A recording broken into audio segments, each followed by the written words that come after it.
Yo, troll. Appreciate the resub, dude. Much love, man. Much love. Thank you. Thank you, thank you, thank you. I'm gonna watch the full thing later.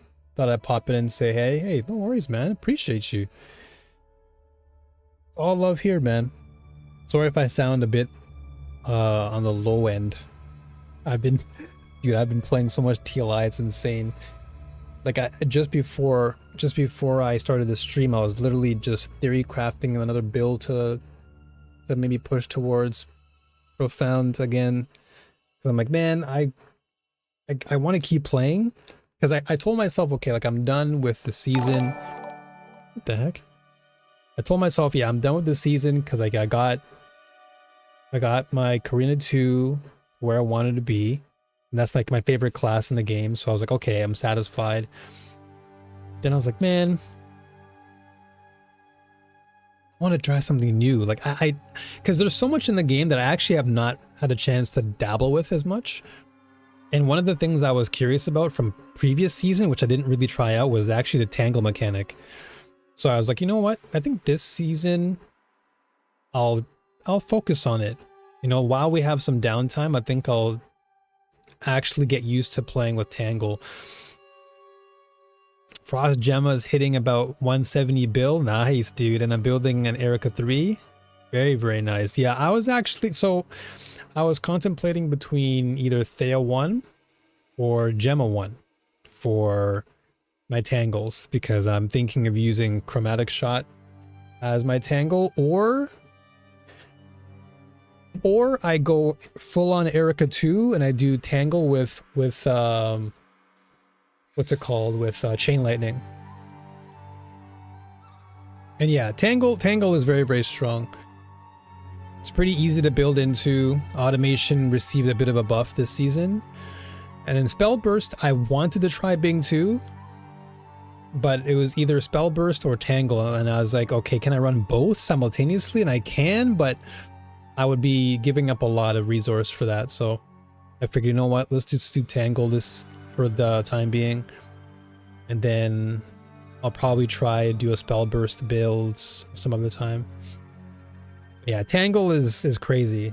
Once Tangle gets rolling, that thing just steamrolls everything. And it's so versatile too. That's another great thing about Tangle. You can build it in so many ways because there's so many skills that can utilize it.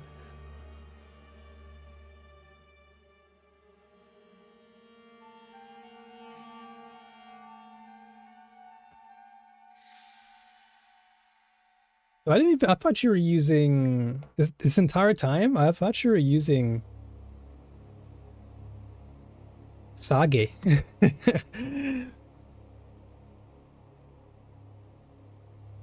This entire time I thought you were using Sage and not Gemma. But Gemma 2 is definitely pretty insane with Tangle for sure. I feel like she's one of the classes that's like made for Tangle, because you can just use Ice Lance from the get-go. From level 1 all the way to the end. Gemma 2 can just kill everything. But yeah, Chroma Shot with Tangle is, yeah, that's exactly what I was thinking in my brain. Because like Chromatic Shot is just so good. And then if I play on Gemma 1 with it, because she combines fire and ice anyway, Chroma Shot just gets good value. The only element that would be missing would be lightning because of the Chroma Shot doing all three, but I would still get so much value from just playing Fire Cold on it. It's your 5th character. Dude, you're kind of on the same page as me, because I mean, so my first character I got to Profound this season was Moto 1. Then I got my Karina 2 to Profound, so that's 2 characters. And then like after that I was like kind of dabbling with other characters. So I did Erica 3 again, got her to time mark I think 5, then I stopped. Then I played some Sage. I was like, kind of boring. And so now I'm on now I'm kind of like on the fence as to whether I stick with Erica 2 to go full lightning, chain lightning, or I just go Gemma 1 because she got the rework and I guess indirect buffs. So I'm still contemplating as to who I want to solidify as my secondary character.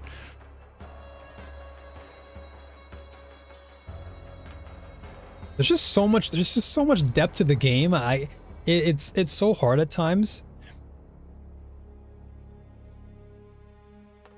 No. I'm just saying it to troll, dude. It's not Sage. It's Sage. It's I was just saying Sage in my head. You're totally correct on Sage.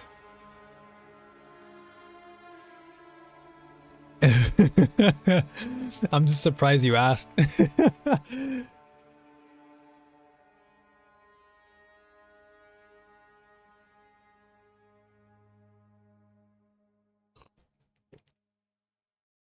I actually didn't like Sage that much. Yeah, I personally didn't like her that much either.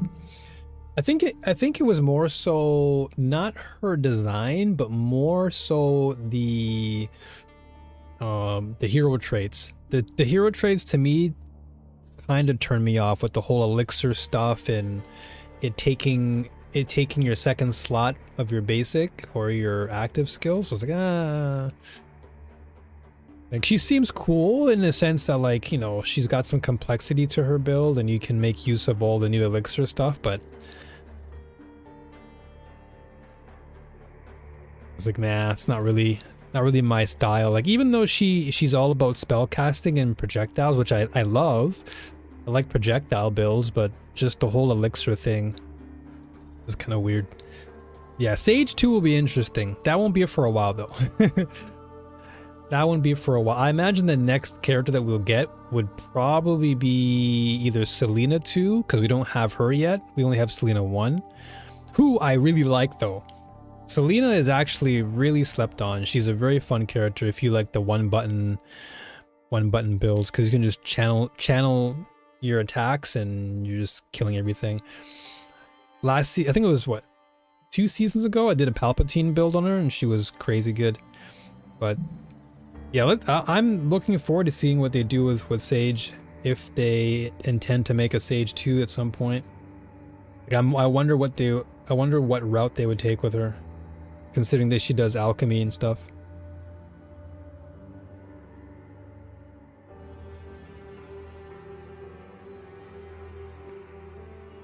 But I think I'm gonna actually, man, it's tough. My brain wants to do chain lightning so bad, but then my other part wants to do chroma shot. Like, I'm so stuck on both of those because both are so cool. Because chain lightning with Tangle is ridiculous. It's like, I feel like the moment I lock in with chain lightning, it's over.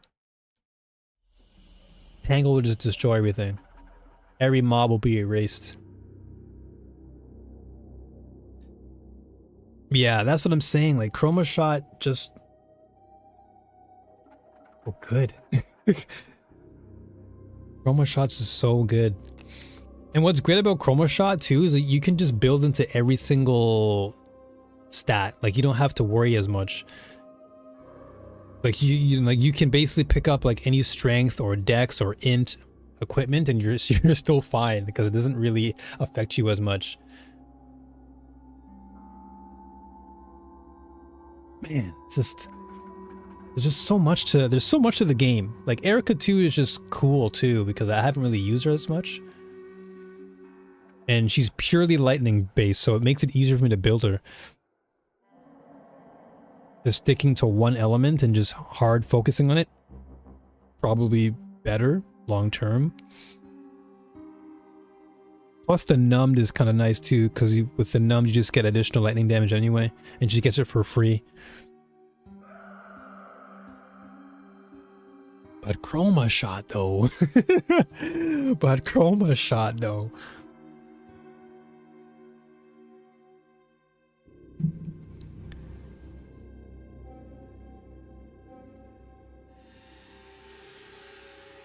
So out of all the characters then, out of all the 5 you've tried thus far, which one would you consider to be your go-to, this is my main?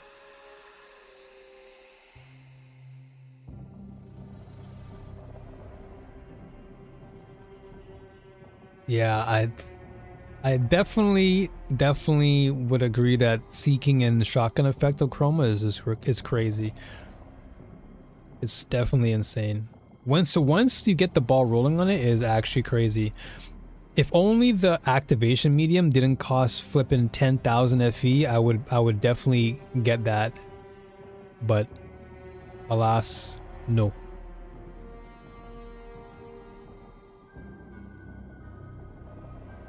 Oh, Erica 3 is actually really good, dude. It's just that she got nerfed this season a lot, but she's still solid.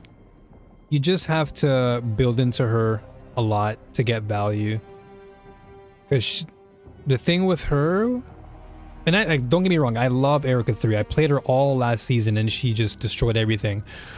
I think one of the biggest concerns with, not concerns, I would say one of the biggest roadblocks I ran into was just her defenses. If you can build him into her defense early, I think you'll be fine. That was what like killed me most of the time with Erica 3. Everything else about her is insane. The Flicker Strike is just so fun on her.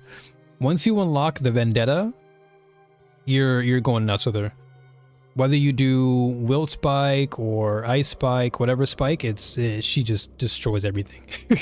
she's so good, Erica 3. She's super fun to play. She's relatively easy to build.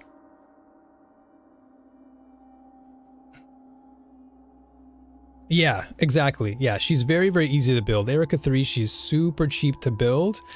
And then once you actually start to unlock her potential around maybe like level 60, and then you start to really pump into her defenses, I think you should be fine. Trav 7 gave me the hardest time with her, just because I had to make sure I was well equipped and like built it defensively. But then once that was done, it was over. Once I built enough defense, basically Trav 7 he just kneeled over. she hit so hard. The Shadow Strike on top of whatever you pick, whatever spike you pick, is insane.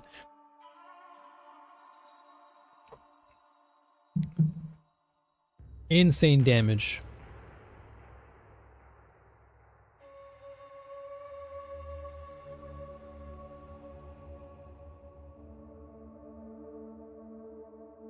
But definitely stick with a Gemma 2, man.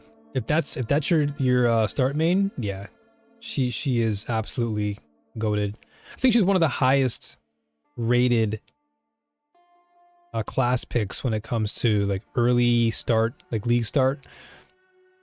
At least in EU. EU, she's actually the most played class. In NA, she's kind of not there. She's kind of somewhat in the middle. And then here in Asia, actually here in Asia, she's pretty well picked as from what I had checked. Yeah, Gemma 2 is just a consistent character. I want to just try Gemma 1 though, because Gemma 1, I don't know, she's just interesting. And not many people play her as well, so.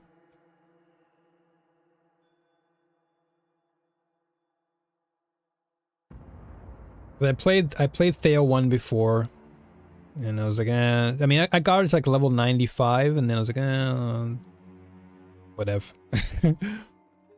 Having to balance all the blessings is just too much for my brain.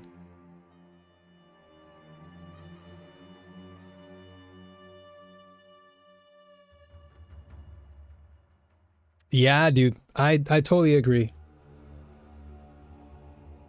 I absolutely agree. That to me is the best part about playing different characters, as just like you said, you learn so much simply by just tinkering with new characters and getting a feel for what each class feels like, but also like what skills feel good, mechanic wise, what's really good. So yeah, I'm totally with you. I totally am with you on that.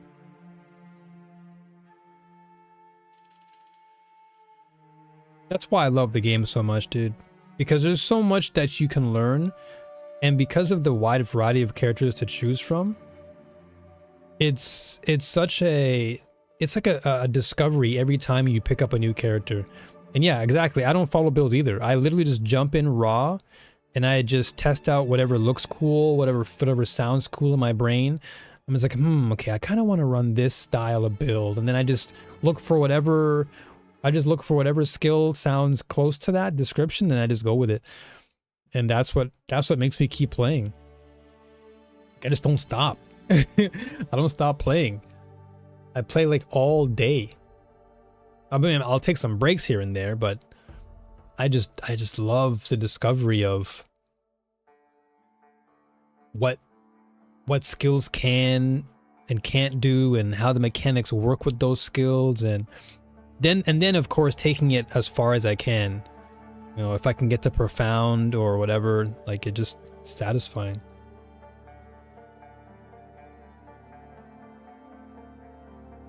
And then of course when you really find something you love, you just stick with it. You can just play that all day.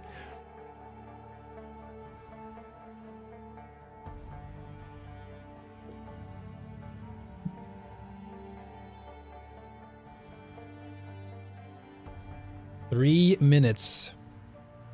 Once this is done, I'm done. Probably go back to playing TLI off stream. Because I got a lot of projects to work on still.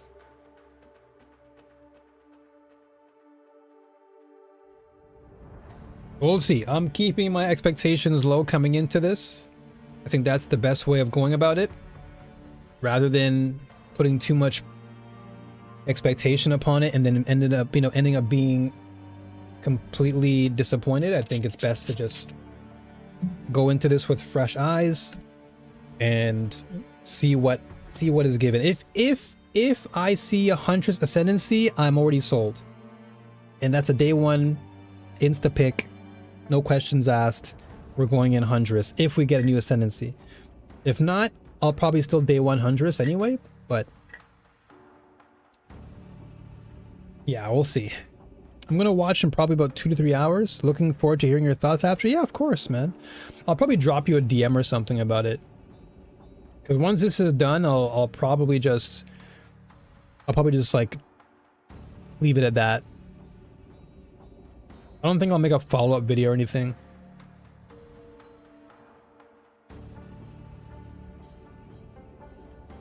Let's keep it very simple. I'm assuming you have work right now. Is that why you can't tune in?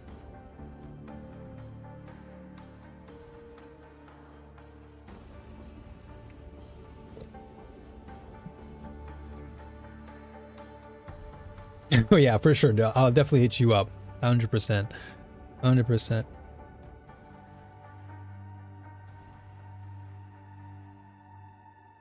I'll definitely let you know.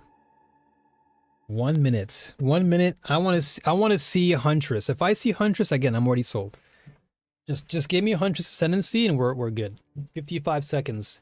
If I see Huntress in the first few seconds and if I see her summoning some Falcon, it's over.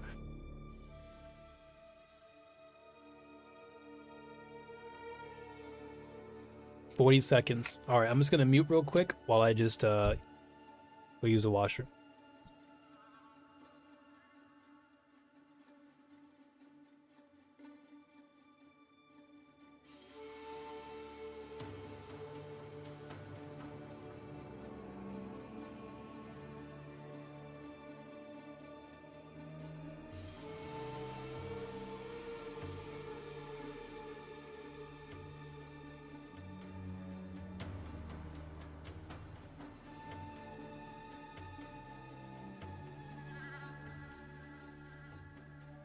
Here we go.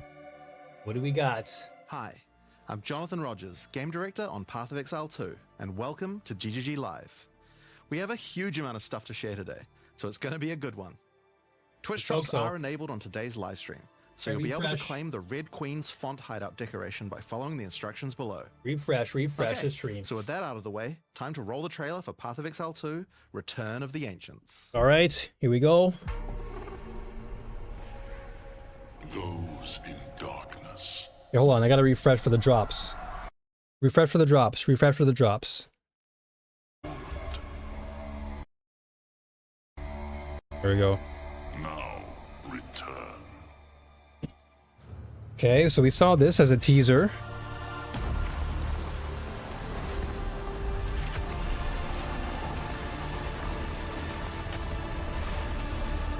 We who came before rise again. Behold, the first edict. Oh, wow. Okay.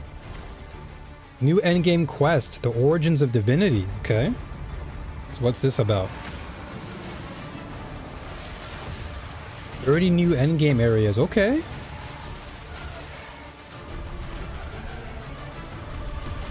New Arbiter Pinnacle boss. Okay, that's a good thing. That's a positive. New endgame quest, Rite of the Nameless. Okay. Ritual rework. Okay.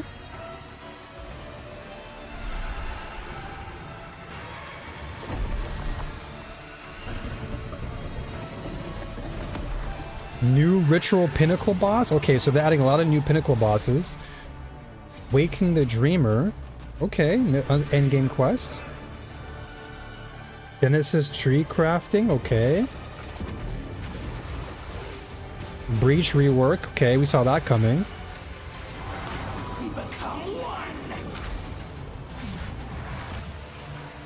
New endgame quest, The Hare and the Raven. Okay, this is a more okay, so Delirium reworked.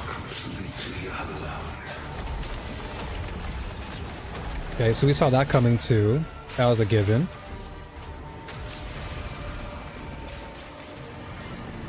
New Delirium. Dude, they have a lot of Pinnacle bosses. New League, Runes of Aldur. Remnant encounters. 25 Kalguran skills? Ooh.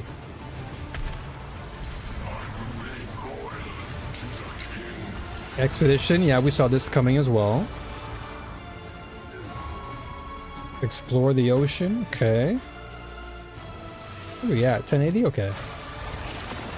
Another Pinnacle boss. Wow, they're really going ham with the Pinnacle bosses.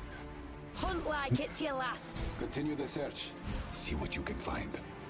Atlas classes. Oh. Val Temple to Core. Ooh. Atlas Abysses, okay. 15 new bosses and pinnacles. Wow, that's a... Okay, there's a lot here. There's a lot. New Atlas passive tree. Okay, they cooked. New crafting systems. Yes! Oh, I said if they give me Hunter. If they give me Huntress, it's over. Yep, they won. Martial artist? What? Okay, I was not expecting this. What? They got the martial artist now? Oh my gosh, I might have to go martial artist. And they got Spirit Walker? To face us is to face. So somebody already leaked, somebody had leaked the Spirit Walker in a video that I had watched recently for PoE 2. I didn't realize at the time, but now looking back, I'm like, damn. So that was actually the Spirit Walker class for Huntress. So they won. They won as you can Spirit see, Walker. There's just so much going on in Return of the Ancients, it's hard for even us to keep track of it all. Day Now, one, we dude. promised that this one was going to revamp the in-game, and I'm very excited to talk about it. But first, we've got to talk about the League. So to do that, I'm going to hand things over to Mark. Spirit Walker, Hi, I can't I'm wait Mark for that. Roberts, game director on Path of Exile. That's gonna be great. Now, for those of you who are I new love to it. Path of Exile, each time we release an update, we also release a new league. Not only do we have a new economy, but we also introduce new content through the campaign, which gives you a fresh play experience right from the start of the game, as well as new mechanics, storylines, and in-game bosses. In the Runes of Aldur League, you will encounter a man being attacked by the undead in Clearfell. After saving him, he introduces himself as Pharaoh, a young blacksmith trying to bring back the ancient art of Ezomite runesmithing. Okay. He has been collating his discoveries in a tome and is keen to show you how runesmithing works. Oh, that's the guy we saw in the trailer, By inscribing probably? symbols on these ancient Ezomite remnants, you can create all manner of old magics. Unfortunately, on doing so, the corpses of the nearby undead are revived and infused with some of the latent power, making for a difficult fight. Interesting. Okay, so you can kind of craft your own weapon along the way, or craft your own equipment. After Sick. defeating these monsters, Pharaoh realizes that runesmithing is a dangerous business, and he is going to need the help of someone a little more martially inclined to discover these secrets. He lends you his tome and asks that you note down anything you discover when you return to him. Okay, that's an interesting mechanic. In each area in the Runes of Aldur League, you will find a remnant. And as you approach it, you will notice that some symbols are already present, and some are waiting for you to fill them in. Depending on which symbols are already present, you will have different options for which items you can create using this magic. For example, if you combine Tempest and Lightning, you can create an Orb of Augmentation. Oh. Oh, okay, so you can just get some free items along the way. That makes it a lot easier. Okay, it's got some leveling. But be careful. The symbols used to craft the items also empower the monsters around the remnant, who will be revived as undead to fight again with different properties depending on what runes you used. So, if you use a fire rune in your recipe, the monsters will be empowered with fire. Fair, yeah. Or if you use a moon rune, lunar beams will rain down as you fight the monsters. Moonbeams. Okay, that looks like a new hammer. That's a pretty big hammer for the warrior right there. Some UI changes or what? After the fight, break the remnant to receive the item you crafted. Ooh. As you get higher level, you will start to find remnants with more slots for more runes, allowing you to craft rarer items. Oh, very nice. As the number of slots increases though, more waves of monsters will be added. Yep, and thus more difficulty. With each This is wave being nice. This is empowered by sick. More and more of the runes. I like that. It's a cool mechanic. And this can get pretty dicey, because some of the runes can have powerful effects.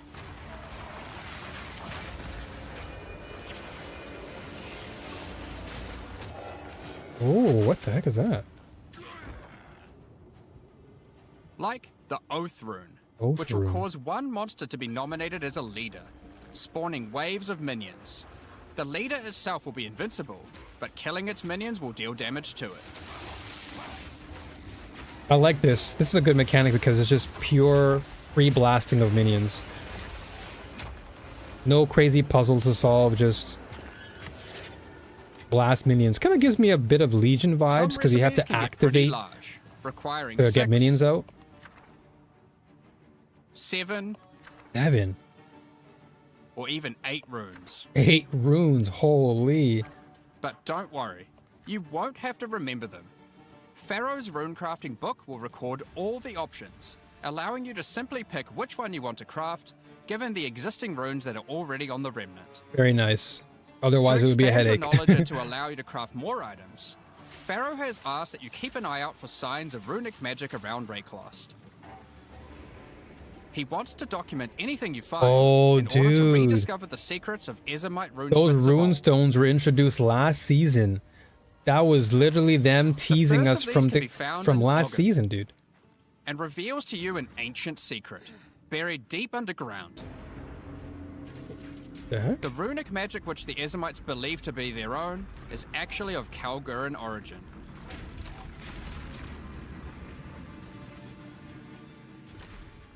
I love how they're using the ranger. Kalgurans came to Rayclast to find sources like, hey of guys, Verisium, lightning shot's still good. Which engraved runes allow control over reality. Pharaoh is determined to learn these ancient ways and gain mastery over them.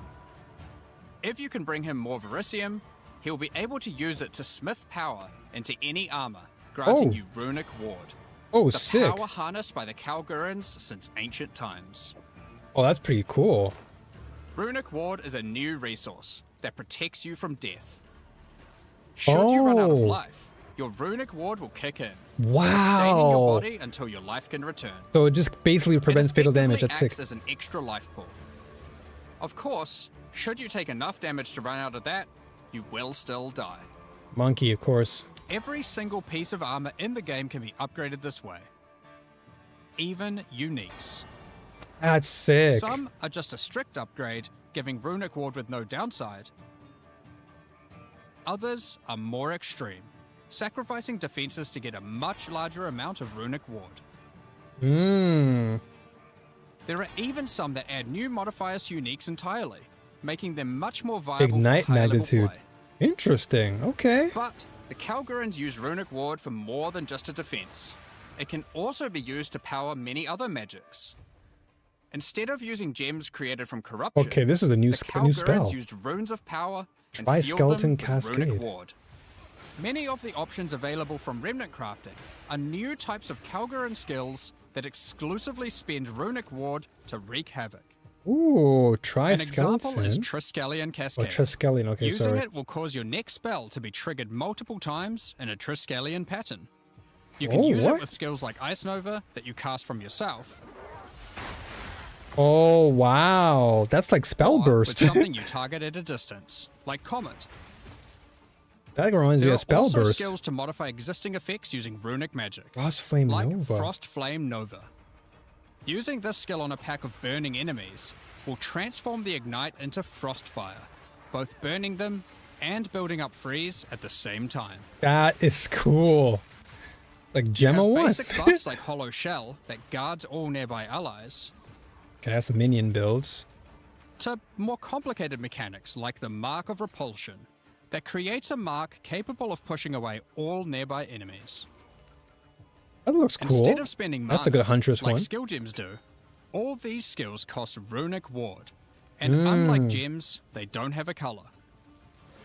This means that they don't care about attribute requirements, or what kind of weapon you use. Oh, that's pretty These skills sick. are designed to be used on any class, and so often interact with mechanics that apply across many characters. Oh, I'm going to use that on Huntress for sure. By That combining Mark of different runes Repulsion together, sounds sick. the Kalgurans were able to support their runic abilities, and you can as well. There is also a set of runic supports that can be combined with regular skill gems in Runic interesting infusion. ways. Concussive runes allows you to add Yeah, keep these showing concussive Ranger. I love shockwaves it. to I any love skill it. that Keep promoting starts. them. While runic infusion lets you spend ward to directly empower Dude, the he has the damage on flipping any skill. tenderizer in his hand. Now, there are other quests during the campaign too that unlock even more interesting crafting methods. Buried deep in the jungle in Act 3, you can find the Mystic Refuge, Mystic Ref. Okay, this is a new containing spot. even more secrets for Pharaoh to learn from. Oh, I got to go there.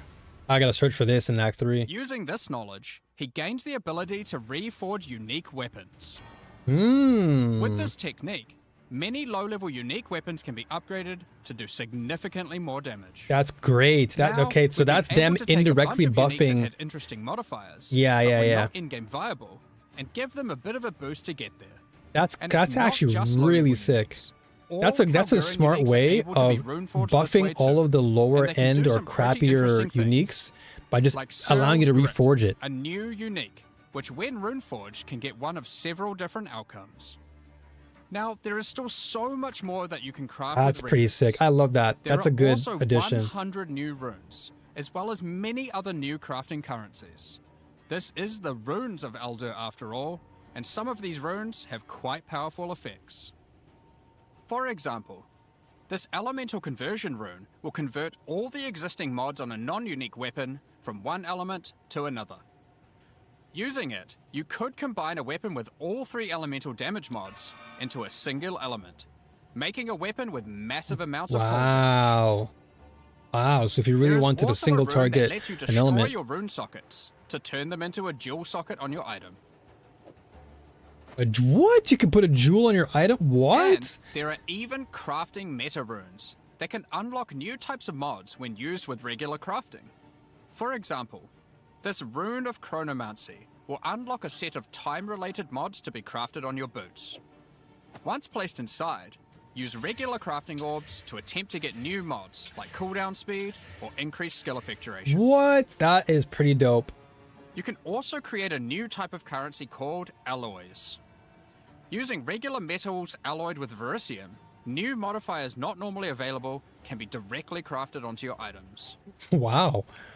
This is Using impressive. imbued alloy could improve your ailment damage, for example. Hmm. There are honestly so many options here that The unlock complexity all is sorts of insane right crazy now. crafting projects. Yeah. So I think people will be experimenting with these for a long time. Oh yeah, I'm already seeing Once you the get to theory King's March crafting in going Act through. 4, Pharaoh finally meets Danig, a Danig. real Kalguran runesmith. And riddled with excitement, he wants to learn how to merge modern Kalguran techniques with the ancient knowledge that he has found. From here on, Pharaoh joins in the Kalguran expeditions that Danig has been leading. Sick. With the ancient knowledge that Pharaoh brings to the table, the Kalguran expeditions that Danig has been going on will change significantly. For those of you who haven't played it, the Expedition League mechanic involves carefully placing explosives, uncovering the buried dead, and recovering verisium I from like this mechanic. It's fun. By choosing where to Just place wasn't the as great explosives, you can choose which kind of challenges you would like last to season. face, or rewards you would like to claim. But unlike before, expeditions now contain the remnants from Runes of Eldur, allowing you Oh, to do some specific crafts along the way using the new League crafting mechanic. that is sick. That's actually really good.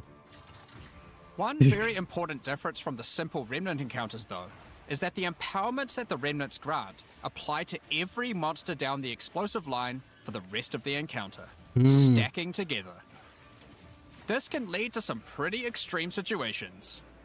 If you stack too many remnants, you might be in for a fight beyond your abilities, but the rewards can be very worth it. Each mod on the monster is improving the items that they can drop. Nice, nice. Once you get to the endgame, you will find that the Atlas has changed substantially. To the south, you will now find the coastline of Rayclast, with the ocean beyond. King's March has not fared well after the Cataclysm, Uh-oh. and lays in ruins.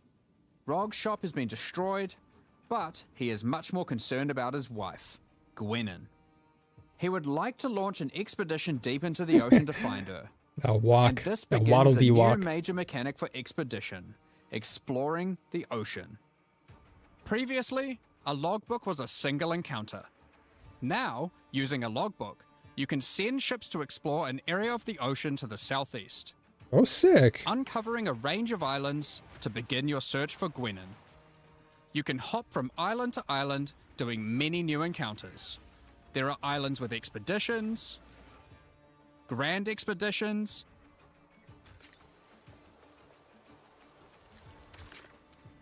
new bosses, and all sorts of other unique things to find. All right, that's okay, man. They're already off to a Eventually, good you start. will find the island that Gwenin has been holed up on. It turns out that she has found the tomb of an ancient Okay, so it seems like there's no Act Midvid. 5 here. While she appreciates you Based coming off to what her I just saw on the rescue, screen, she is still it keen still to blow it open still the doors said of the interlude. vault So and take whatever you can find inside.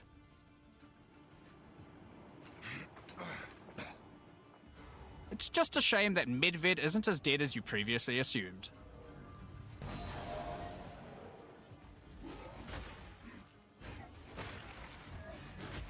damn, Midvid. Now, after you have defeated Midvid, you will find another logbook.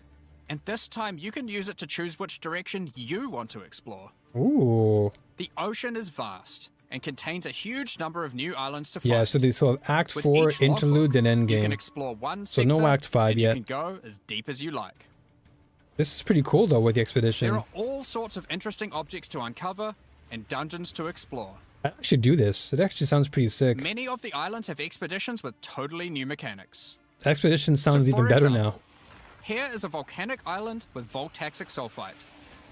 Blowing up the sulfite will unleash extra waves of enemies. But there is also this wall with a suspicious light coming from behind it. On blowing it open, a giant ogre comes out, Brugor. and he is determined to eat as much sulfite as possible. He's gonna be sick. The more sulfite mounds that you have blown up, the more empowered and the more rewarding he will become. I'm assuming he's gonna drop like a unique that you may want. These islands contain all sorts of little secrets that you can find and blow up. Free trapped wisps, blow open root doors, even raise ancient precursor technology. Ooh. And of course, more bosses. There are more and further vaults to blow up, and one of them in particular is pretty important. The Tomb of Uhtred, the Star Drinker. This is a pinnacle boss?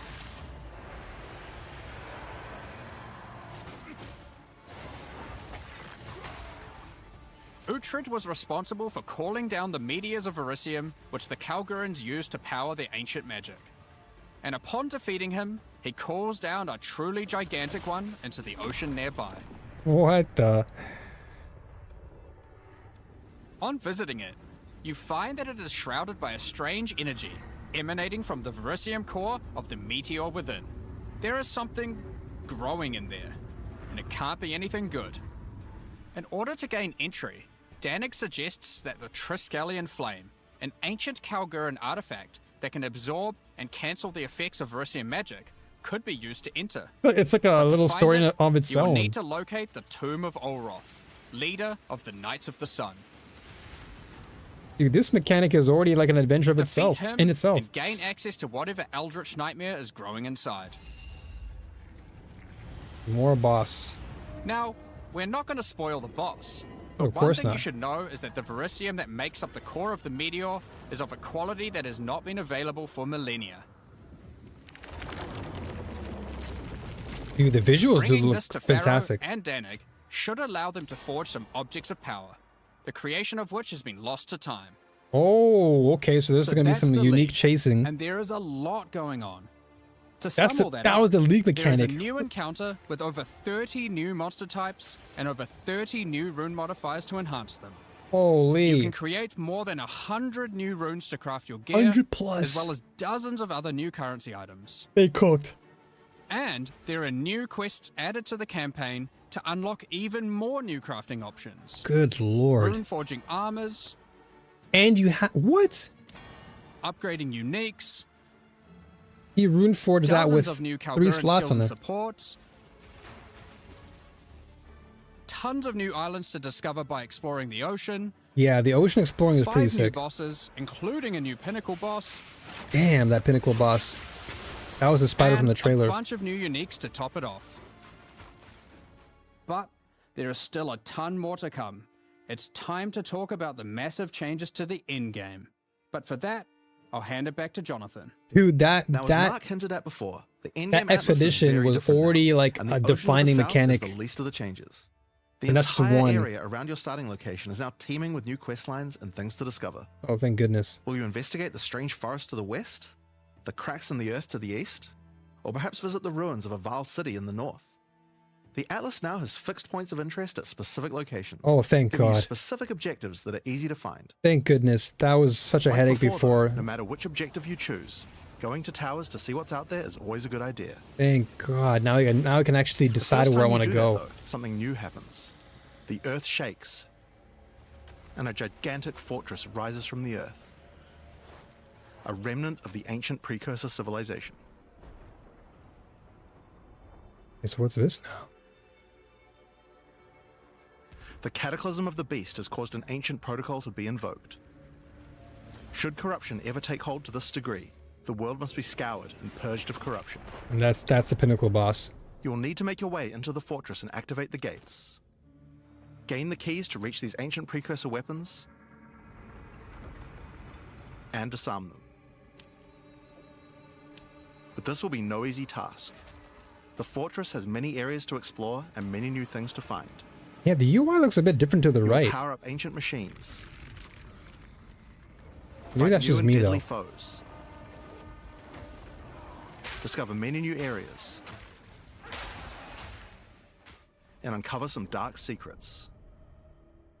Now, the Fortress is the first of the new full endgame storylines that we're adding in 050, and there's a lot going on with it. But not only that, it has some pretty cool new mechanics as well.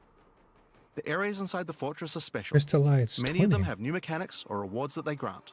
Essence Trove. Like this map, where all the rares are contained in essence crystals. Oh, I see some performance drop in there, some frame drops.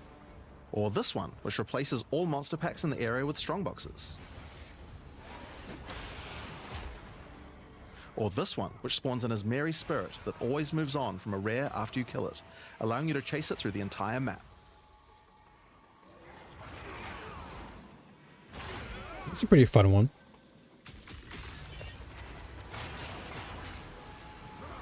Now, just like the normal areas of the Atlas, you'll need to fight the map boss of each area to Hidden complete the map. Grotto. Why you show Unlike us that the normal one? map, the ones in the Fortress each contain precursor nodes after the boss, and activating these nodes will give you points for the new and improved Atlas passive tree. Oh. Okay, now we're talking. Now, we had an Atlas passive tree before, but it was one of the areas of the endgame that just wasn't up to scratch. Yeah, it definitely The was Atlas not. tree now works quite a lot differently. Thank goodness, because yeah, the We've Atlas significantly Tower in upgraded PoE the 1 kind is of just mechanics that you can amazing. find on the Atlas tree. So if they're putting that work in for Like PoE this 2, one, thank that gives goodness. a chance to make rogue exiles you fight retreat from combat and move to an adjacent map. Before you fight them again, they'll upgrade their gear and come back with a grudge this time. There are also a lot of nodes that combine mechanics together in new ways. Like this one, which lets Ooh. Asmeri spirits possess strongboxes. Possessing strong All the boxes. regular monsters that come out of them are touched by the spirit, and the rares are all possessed, giving you some incredible loot potential.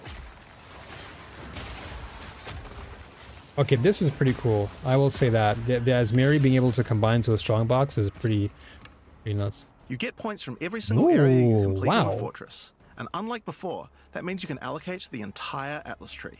Very Yes, nice. This whole tree can be yours. This Very change expensive. is pretty important, since it Very allows impressed. us to be able to create many types of bonuses that we wouldn't have been able to create before. Like this one, which gives a chance for cities to be invaded by another faction, and can even allow it to contain 2 faction leaders, allowing you to get 2 crisis fragments. Oh, wow. Count If we'd done this Genor kind of thing in and the old Genor? tree, we would have wanted to spec into it before running a city map, then Banana. unspec out of it before running anything else. With full Damn. allocation, we can have cool bonuses like these. Now, obviously, we still want to make sure that you have choices that define your in-game Atlas build. So many nodes in the Atlas tree are now multi-choice. Everyone will get the node, but which bonus you choose to use is up to you. Do you want your powerful boss maps to contain more essences, summoning circles, or rogue exiles? But there's also nodes that contain more unusual things.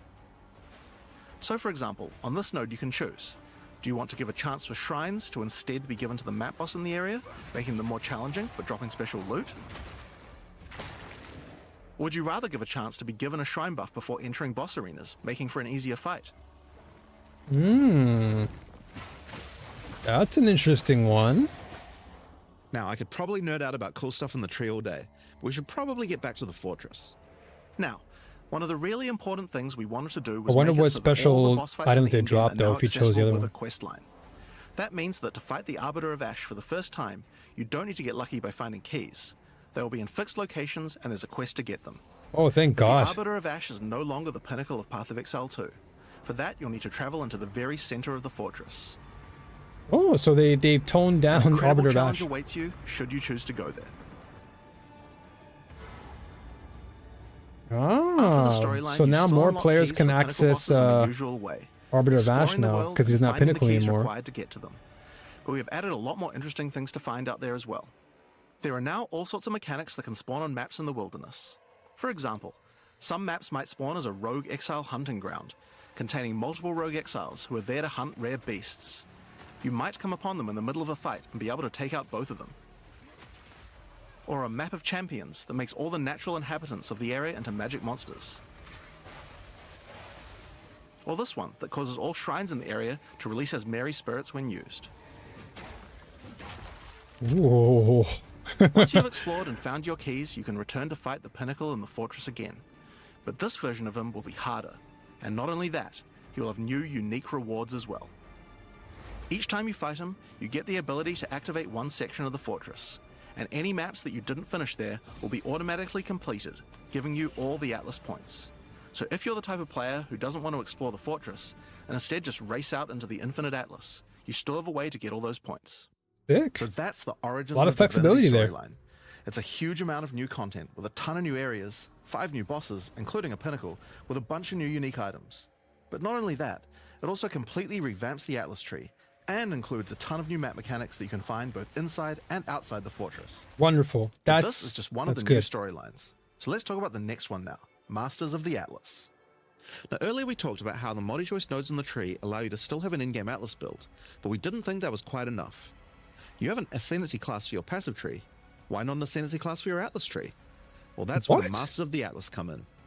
Throughout Rayclast are many opportunities for those with the skills to find them. Atlas Masters Soriani. are willing to train you in these skills if you're able to help them in return. One such master is Jado, a member of the Order of the Jinn, an organization that secures powerful artifacts Yeah, I remember to prevent them Jado. from falling into the wrong Interlude. hands. Jado will send you on missions to investigate strange occurrences on the Atlas and recover the artifacts causing them. And for each one you recover, he will gain more trust in you and teach you more ways of the Order of the Jinn. At level 1, you could choose to massively increase the chance for rare and unique chests, or make it so that all map bosses drop an additional unique item, or make corrupted waystones have an additional modifier, but at the cost of making them send you to a totally unknown location. Going in blind, basically. Okay. Each mission you complete for Jado will unlock another row of abilities and give you another point to allocate, letting you choose how you want to specialize. But Okay, there are that's other good. masters too. Ooh, For example, my Hilda. Huntress. Hilda. Hilda is a member of a guild of monster hunters. She will send you on Monster missions to assassinate specific deadly creatures around Rayclast. and Oh, I harvest love their that. parts. That sounds sick. In exchange, she will teach you her monster hunting skills. That's like sick. This one, which adds a 25% chance to upgrade any map boss to a powerful version. Oh, I want to do Or this. this one, which makes his Marian spirits no longer possess rare monsters, making them go for the unique bosses in the area instead. You might notice that many of the effects on these are both upsides and downsides. So Hilda, for example, can make it so that you only get one attempt when fighting pinnacle bosses. But in Ooh. exchange for that, they always drop 2 uniques. Okay. Because all of right. that, we wanted it to be easy to swap between them depending on what you're doing. Oh, As you nice. unlock each master, they will appear on the side of the screen. Simply click whichever one you want to use to run the map, and all the bonuses you have selected for that master will be activated. Oh, okay. This allows you to have a few different strategies that you can quickly pick between, depending on what you're running at the moment. Yeah, that's pretty sick. Yeah, that One thing that's been flexibility pretty option obvious is is that wonderful. the in-game leagues we created when launching Early Access in 010 were not really up to the standard of the leagues we did since then. Fate of the Vaal and Rise of the Abyssal just have a lot more going on than Delirium or Expedition, for example. We wanted to do a serious upgrade to all of these mechanics before we do our 1.0 release, and so that's what we've done. All 4 of the leagues we launched in Early Access have been upgraded with not only new quest lines, but new mechanics, new crafting systems, new uniques, and new pinnacle bosses. Nice. Give me some more breach. One of the really important changes we made to all the leagues is that you can now find them on the Atlas in specific locations. Perfect. And each one has a quest line that will lead you there to being able to complete the league, along with its Atlas tree and its pinnacle boss. Perfect. This is true even for the leagues that we didn't do major redesigns to. So let's use Abyss as an example. When you first encounter one in the endgame, you'll get a quest that leads you to the east, where you will find these mega abyss cracks in the earth leading away from the Well of Souls. All the maps along the cracks will contain abysses with special properties. Dude, I And hope they mapping fix along the these cracks performance in will this close the area. Atlas scale abysses, Because giving you the points for the Abyss Atlas tree. was crazy At with the the end of lag. each Atlas Abyss, you'll find an Abyssal Depths with the boss fight for one of the Abyssal factions, giving you a guaranteed way to fight them. And after completing all 3, you'll get a key for the Well of Souls, allowing you to fight the Vessel of Kulamak. This kind of thing makes an in-game league so much more friendly for new players, giving people obvious goals and a guided experience to complete them. Yeah, because before Alright, it was just so a let's talk mess about all over the first of place. upgraded leagues, Delirium, and its new storyline, The Hare and the Raven. As you may remember, during Act 4 you were tricked into releasing an ancient entity from a Karui prison known as Tangmazu, the Raven Trickster. Right, I see a Tangmazu monk. delights in breaking the minds of those who step through his mirrors. Yo, And show when me some touching more one, monk. He will attempt to destroy your mind with twisted abominations generated from your worst fears. In Return of the Ancients, the first time you approach one of his delirium encounters in the endgame, you will find Elder Maddox locked in a trance. His mind is trapped in one of Tangmazu's delusions. Oh, and the you will need visuals to looks free him. cool. They've upped the visuals, that's for sure. Once free, Elder Maddox demands that as you caused this problem, you should put it right. He asks you to travel west to the Withered Willow, the location he believes that Tangmazu first gained his powers. But be careful. As you travel there, the Raven Trickster will attempt to break your mind. Each map around the Withered Willow features delirium encounters. Now this is more than a simple quest upgrade. Yeah, that glass shattering The mechanic of animation delirium has is been overhauled cool. and expanded. At the bottom of the screen, there is now a bar that indicates how deep into delirium you are. You can see which direction leads deeper by looking at the fog. Oh, dude, this And the deeper this you is go, like the more challenges you will face. reminds me of By Overrealm. looking at the bar, you can see how long you have until the delirium ends. And you can also see special encounters that you will face if you're able It to go reminds deep me of enough into the Overrealm fog. bar in At the end TLI. of the bar is always the boss of the map, but we now have a variety of other encounters that you might find as you explore the horrors of your own mind. For example, you might encounter a purple mirror shard that when shattered will cause all the enemies to become more nightmarish. After hitting this, you'll notice the delirium demons are enhanced, significantly more powerful, larger, and scarier in general, along with more rewards. Or should you encounter a red mirror shard, you'll be sent into the depths of your mind.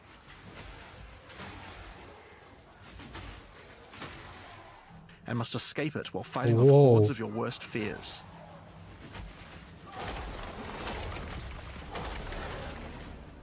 If you are able to do so, you will gain a powerful amulet with 2 instilled notables on it. What? Allocates Holy Protector? Once you reach the Withered Willow, Elder Maddox discovers that a shard of the mirror is missing. You will need to track down Tangmazu and restore it if you have a hope of discovering how to defeat him, and that means entering the Raven Trickster's mirrors in an attempt to locate him. Each area around the Withered Willow contains delirium encounters. so I'm going to that's a good try all place these to start. mechanics out to see which one I like the most. As you do deliriums, some of the special encounters will drop liquid emotions. Normally these emotions can be used to install amulets to add notable passive buffs to them, but in Return of the Ancients, emotions have a new function as well. Each one now has the ability to add crafted mods to jewels, allowing you to Oh? add specific mods to an item slot that can be quite difficult to roll. For example, Liquid Despair will allow you to add critical hit chance, while Oh, Liquid what? Suffering will allow you to add movement speed or Air of Effect to your jewels. But That's there are many great. more. That's actually great. That's a Once good you've done enough addition. delirium encounters, the location of a grand mirror, an entrance into Tangmazu's realm is revealed. But it won't be that simple to enter. A mirror? What is Using this? his Last powers, Epoch? he reflects the map boss for a ridiculous empowered fight, then destroys the entrance into his realm of madness. Those void windows, man? Shadowed Omens? In order to find him now, you'll need to let the insanity fully into your mind.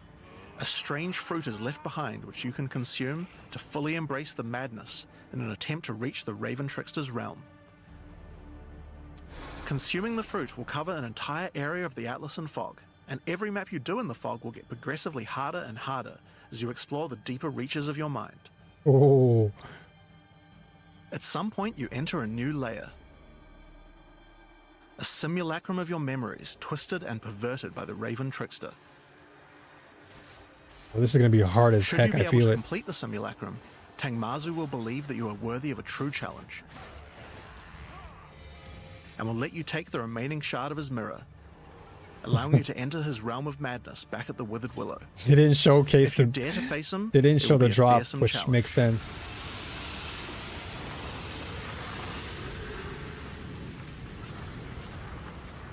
What is Mephisto, man? So, that's the new storyline of Delirium. Damn, As Delirium you got can see, reworked heavy. It's not only a quest line. There are new mechanics, new crafting options, and new boss fights. But one question you might have is, what happens after? Well, once you've completed the story, grand mirrors will start appearing on the Atlas sometimes after completing Delirium encounters. After doing the grand mirror, you can select where on the Atlas you want to do your fruit-induced drug trip and get another key to fight Tangmazu. But this time, the fight will be quite a bit harder. And not only that, the fight will be able to drop a bunch of new uniques that were not available in the questline version. We'll show some of those later.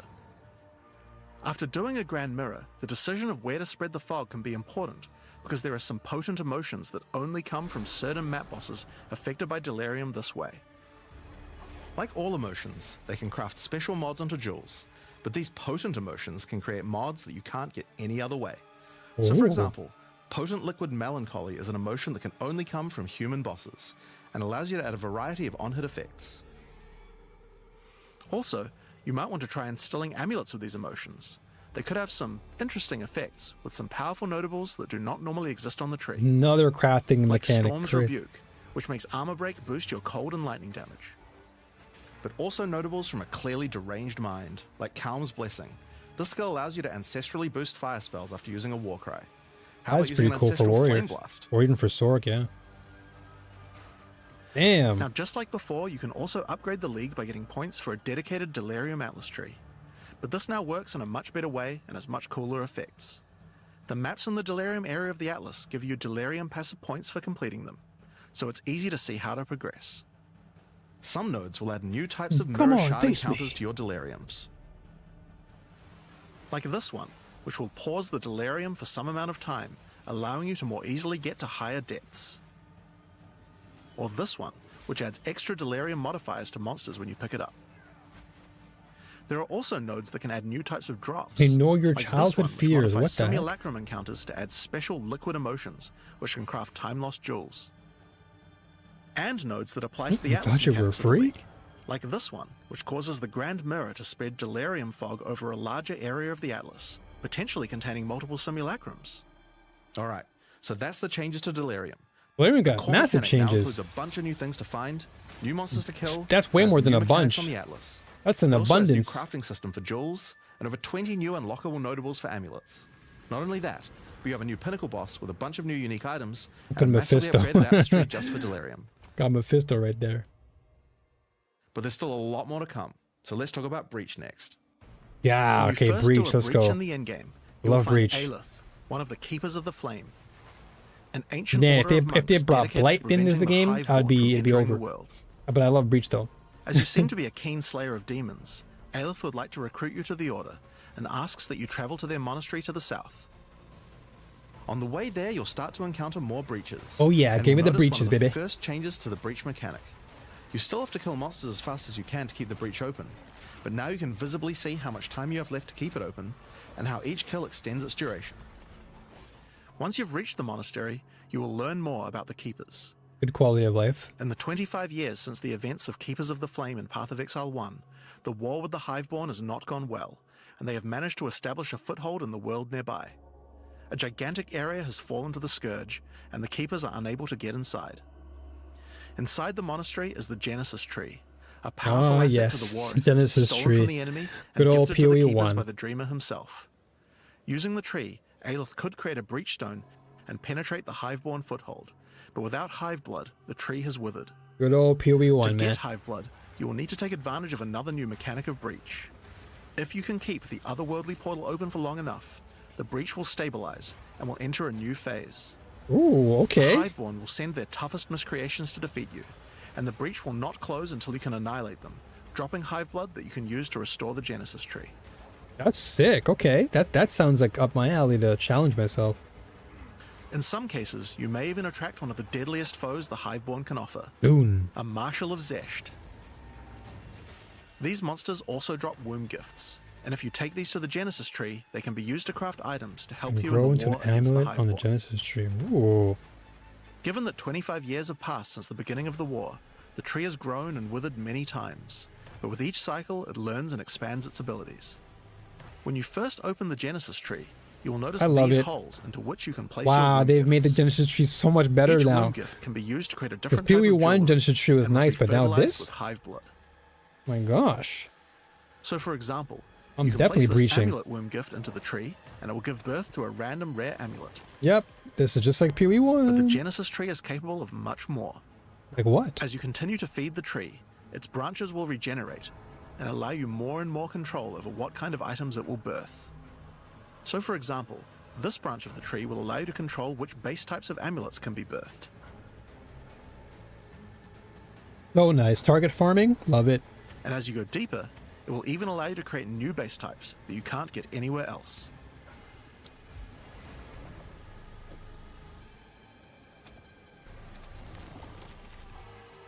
Like this one, Apocalypse which gives you an Demon entire Heart? spirit skill for free. What the heck? Or this one, which has a rune socket in it. Damn.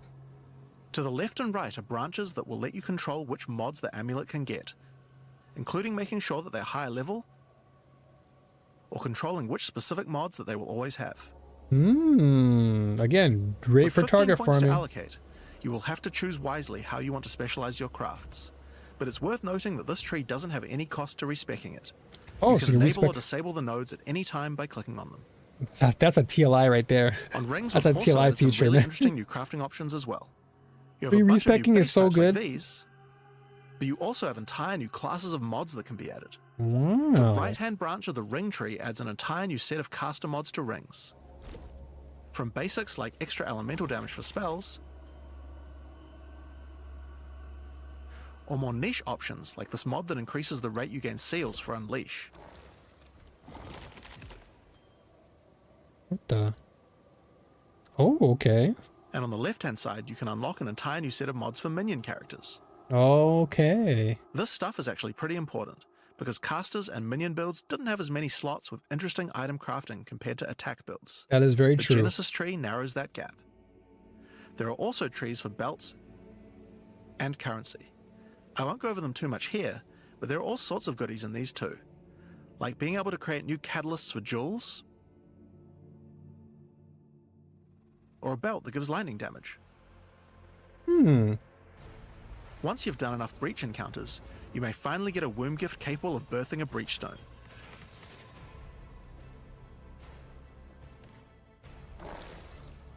Revelatory wound And you can gift. then use it on the Hiveborn incursion. Okay. Once used, the true extent of the Breach Demon's foothold becomes clear. They have not only transformed the land, but constructed huge sky hives as well. When you enter the outskirts of their realm, you will discover breach hives. Using the power of the Keepers of the Flame, these otherworldly structures can be burned away when walking through them. But for each one destroyed, more of the Hiveborn will attack when you attempt to purge the hive. This is looking quite tasty. I'm liking the changes to Breach. These encounters are particularly rewarding for womb gifts, so you'll want to do as many of these as you can. Well, I'm going to be farming the womb gifts then. But your real goal are the sky hives deeper into the domain. Hive fortresses themselves, huh? These twisted creations are securing the demon's entry into our world.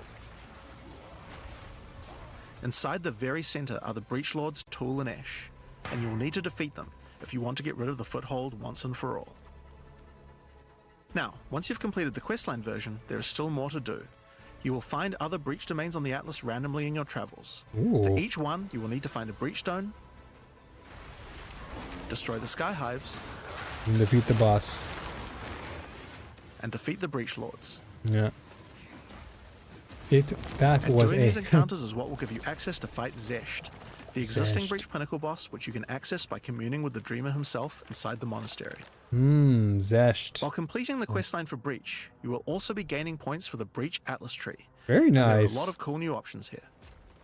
This node will cause breach hives to spawn outside of the Hiveborn domains on the Atlas. And this one will give Aelith additional abilities that you can use while attacking a hive. Oh, I like that one. Like this one, which causes all Hiveborn in the next wave to be magic, drastically increasing their difficulty in exchange for way more items.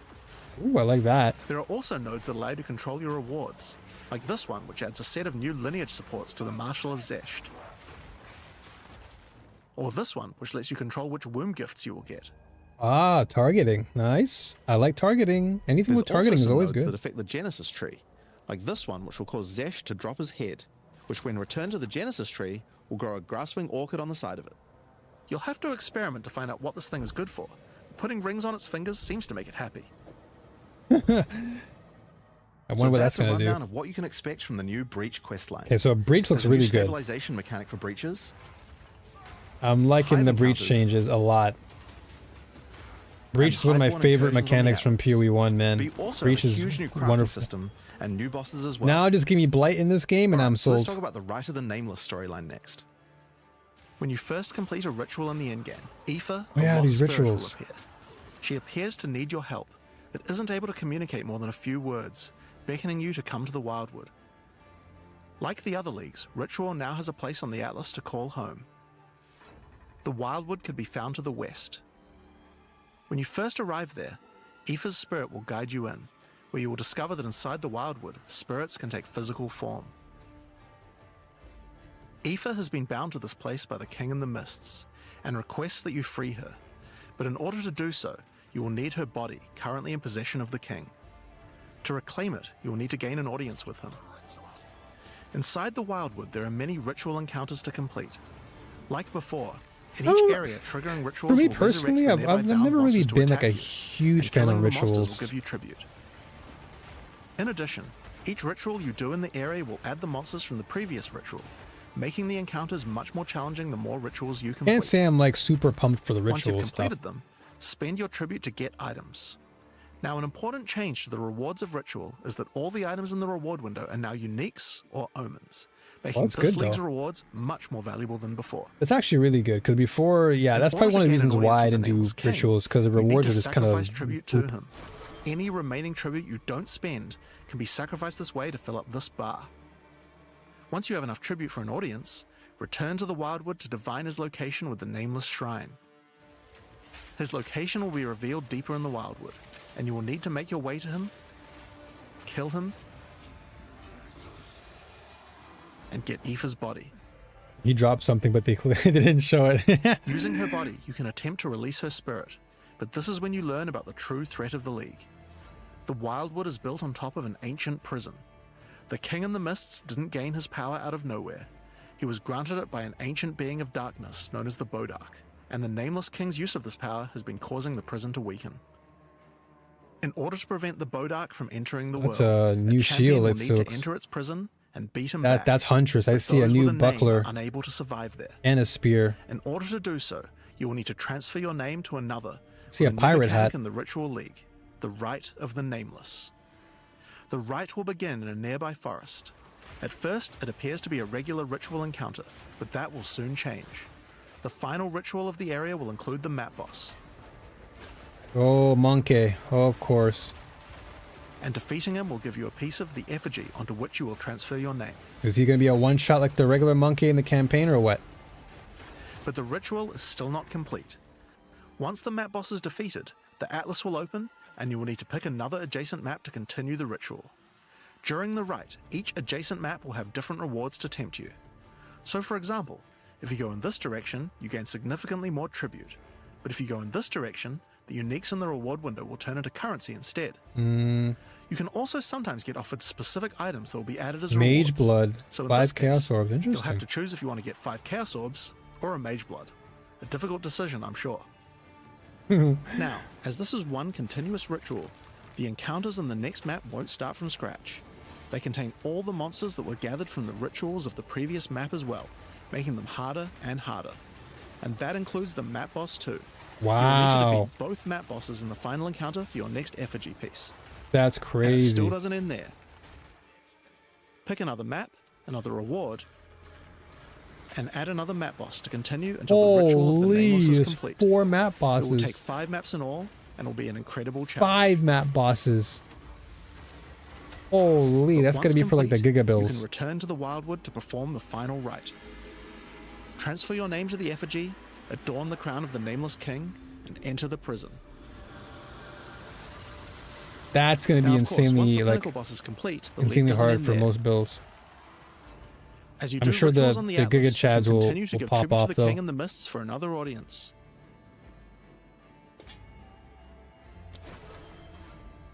Pick another forest to begin the Rite of the Nameless once more, and this time with a harder pinnacle boss and new unique items to find.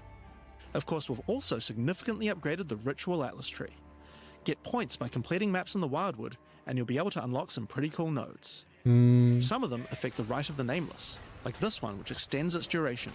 I feel like Before some fighting 5 builds map are going to bosses have a was tough hard, time how with about rituals 6? because of just how many bosses you Or have to this one, delete. which makes maps during the Rite have more reward mods. Often But I having feel like 2. Warrior would probably be a good You choice also have for nodes that allow ritual. things to combine with other content. Hence why Like they're probably this one, showing it which off. gives a chance for rituals to be created inside summoning circles, adding a random boss to the ritual encounter.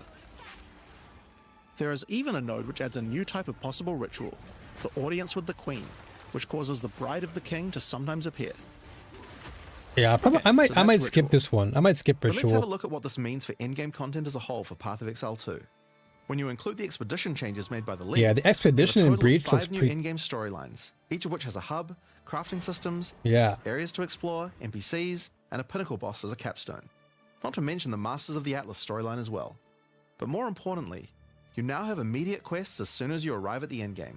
Yeah, With goals exactly. with obvious progressions that you can see how to finish. Right. It's Each really in-game good. quest line has a progress bar that you can pop out from the side of the Atlas screen. Oh, at any that's so time good. Good that quality shows of you how life. far through you are, and buttons that will take you to the hubs for them. Overall, it's just a way better in-game experience with a significant number of fun objectives to complete. But just in case you didn't have enough goals, we did have one other thing that you might want to complete this league. These are called challenge leagues after all. Where are all the challenges? Well, players of Path of Exile Oh, they 1 have will be used to the fact achievements. that each league comes with a series of challenges that you can complete in order to Good. prove that you are indeed the best. We haven't done these Good. yet in Path of Exile 2, but it's time to change that. If you're able to complete them, you'll earn pieces of the Knight of Elder armor I set. love it. I love it. Opening the Having challenge achievements in screen the will show you game a is series of always 8 good. challenges. After completing each one, anyone in chat or in the forums will be able to see your prowess. In addition, you'll get a statue to put in your hideout showing anyone you trade with how many challenges you've completed. That is You'll earn the cool. first piece of the armor set after doing 2 challenges. More to chase and the full after. armor set after completing all 8. So that covers all the content you'll encounter in Return of the Ancients. But what about some new tools to fight against these new pinnacles with? Well, we also have some new Ascendancy classes as well. Yeah, show But to me introduce Spirit them, Walker. I'll hand you guys back to Mark.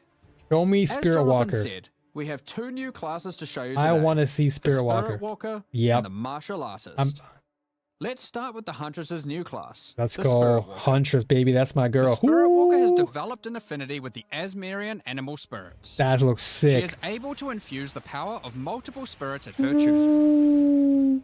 On the bottom part of the class, you will find paths for each wisp you would like to commune with. That's Be they sick. primal, vivid, Vivid. or wild. Wow. Each one can give you different abilities that align with the stag, owl, or bear.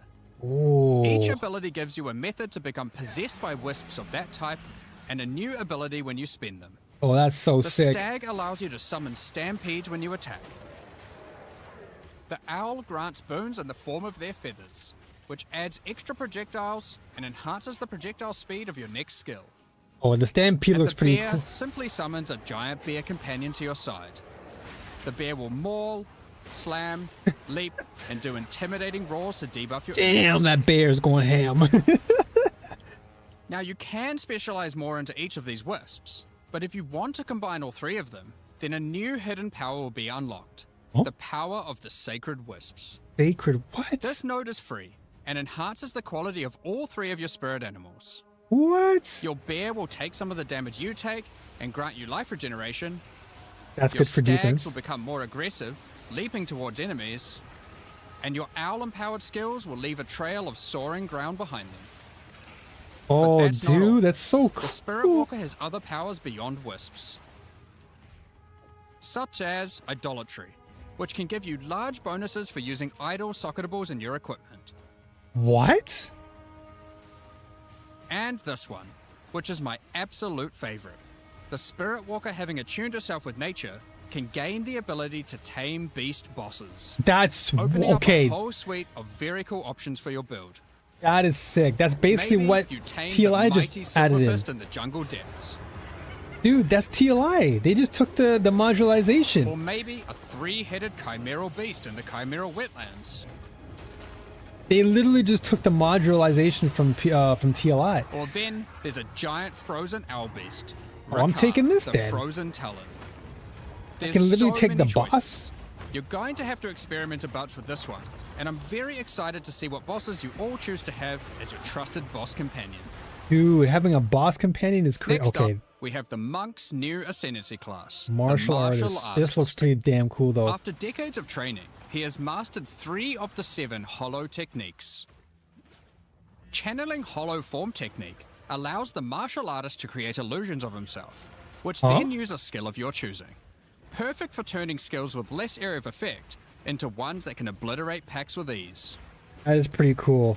That is pretty cool. Should you find yourself overly vulnerable while channeling, you might want to take Way of the Mountain, which causes you to be covered in stone when you immobilize enemies, mitigating large amounts of damage. This can even enhance your attacks too.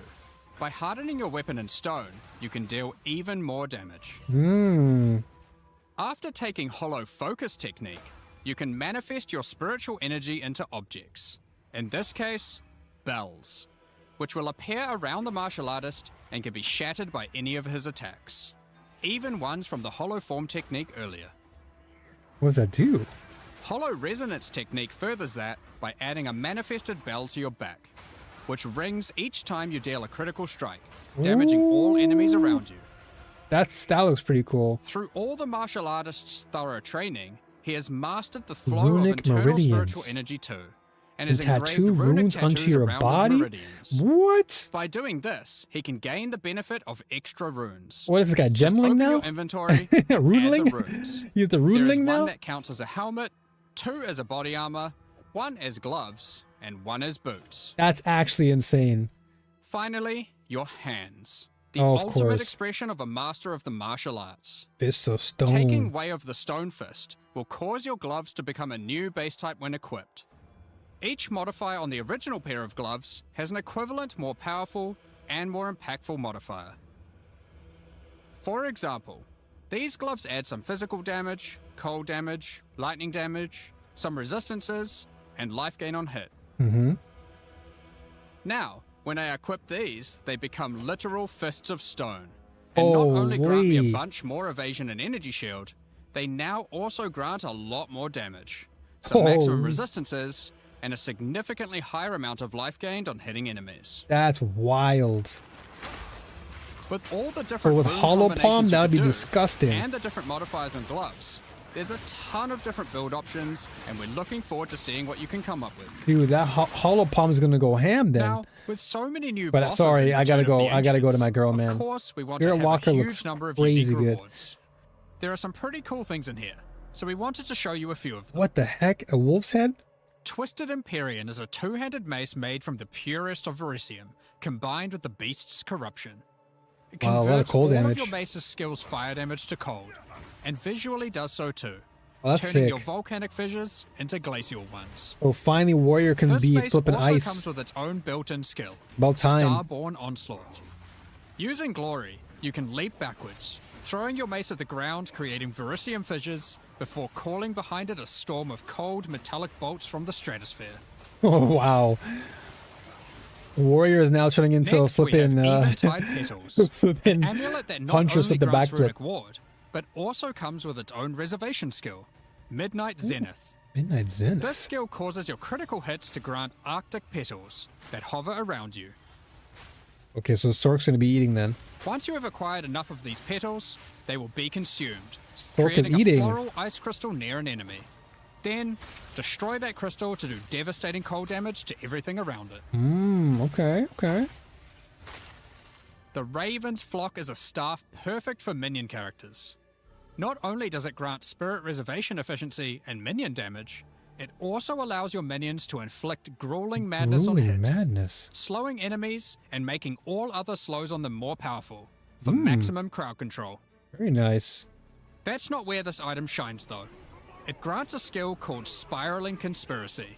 What? This Righteous skill causes fire? a flock of ravens to circle you, dealing damage over time to anything near them. That's insane. Killing enemies, Basically- or just by standing near unique basically enemies, righteous fire, causes dude, the with flock to grow, getting flock of larger birds. and larger. For your PoE 1 players, you can think of this just like a raven righteous fire. Yeah, exactly. That's not all, however. These ravens are also minions, so they fully scale with minion damage and come with their own command skill. Oh, you know Mad th- Flight. You know people are gonna be rocking this day command skill one. causes your flock to create a tunnel of deathly damage between a set of illusory mirrors, obliterating anything in between. Oh, I know so many people are gonna play this build. So many people love RF so much. This is definitely gonna be like a Horus day one Flight for is so a many pair people. of gloves instilled with the purest of fear. Equipping Chaos these causes damage. your enemies to become terrified of you. These gloves cause you to gain stacks of fear incarnate when you cull enemies. Fear? What is this? To Last aid in your Epoch? culling, Man? these gloves also come with the skill Crushing Fear. This is similar to the monk skill Killing Palm, except it deals chaos damage, and the amount of damage and area of effect scales drastically based on the power of the enemy.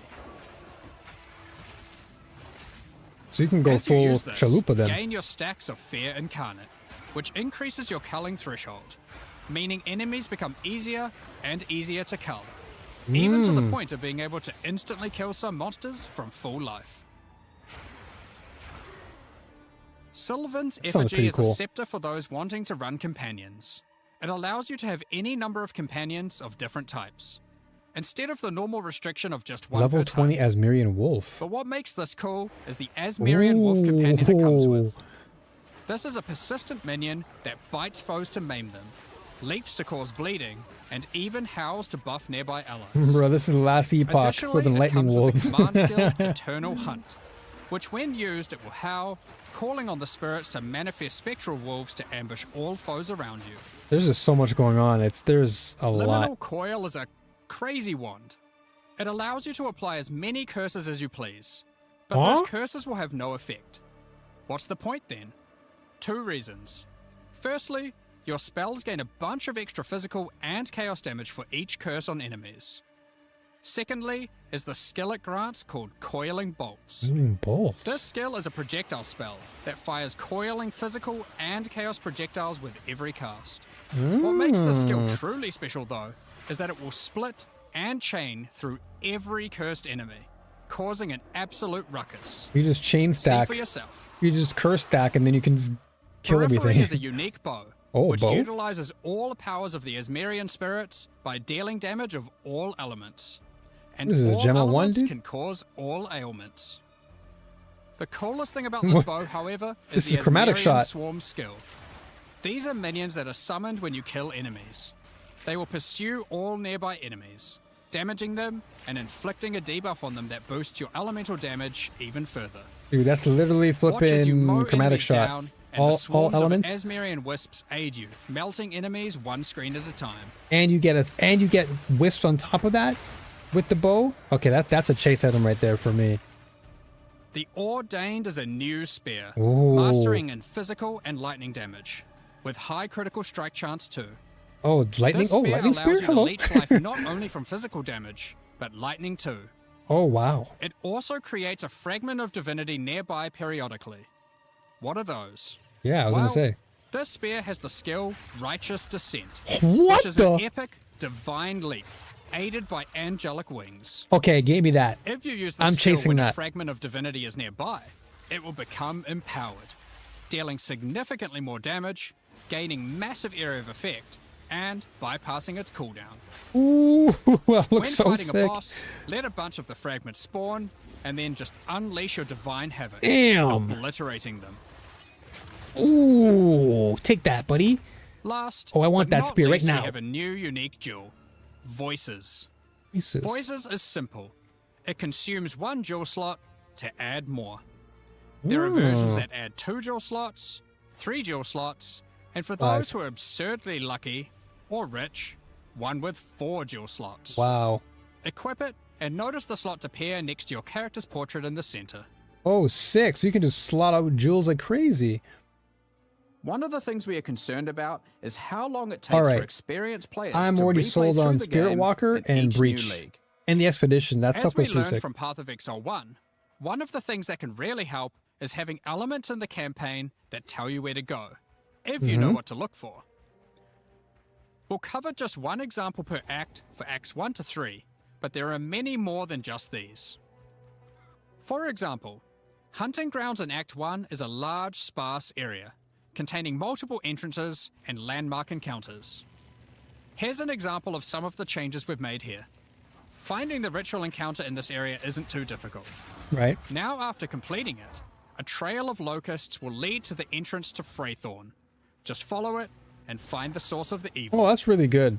That's a good quality of life. You may also find corpses of dead animals, killed and pecked at by the crowbell. You'll notice a trail of blood leading away from them. Follow the trail and it will lead directly to the boss. Oh, that's so good. These little quality of life changes are Even really put a good. Very signpost on the accessible. road to tell you which way to go to find Ogham Village. That's so In Act good. 2, in the Mastodon Badlands, you need to find the Lightless Caverns and track down the Abyssal. Now to make this quicker, in the level you'll find these cracks. Just follow them, and it will take you right to their lair. Wonderful. allowing you to That find and this unlock lightless the Well of patches was Souls. always one of the more confusing parts of the game. So that In those Act cracks 3, are really The good. jungle areas have camps of explorers to sell you items. However, they are now even more useful. By talking to the explorers, they will point towards the next area. Not only that, but it will also reveal it on the minimap, so you can know exactly where to go. That's so good.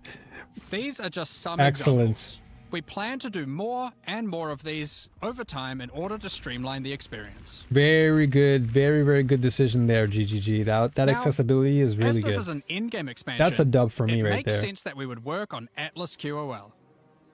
We've added a search box that updates live as you type. Have a specific map you want to run?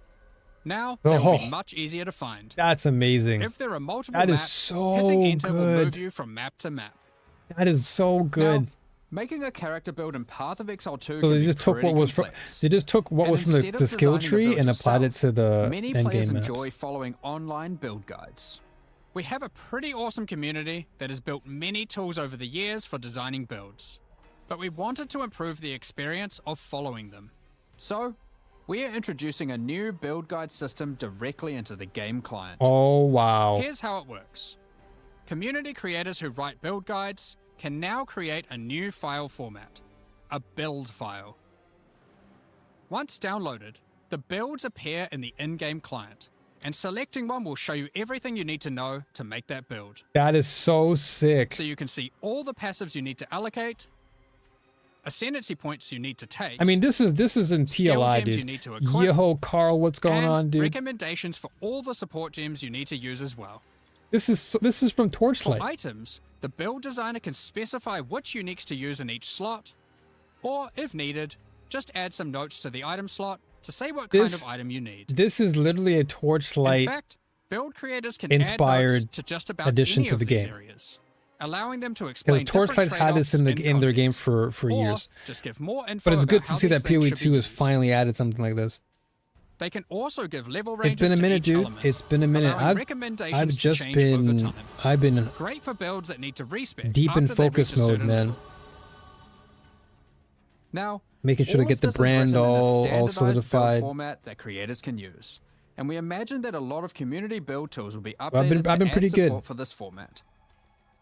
Now that we have trade market searching built into the in-game How you client, been, man? we have added the ability to price check items you can find more easily. Control-Alt-clicking an item will now search for it on the trade market, showing you Oh. the current prices. That's a For rare really items, good quality of it's handy to life. exclude some mods.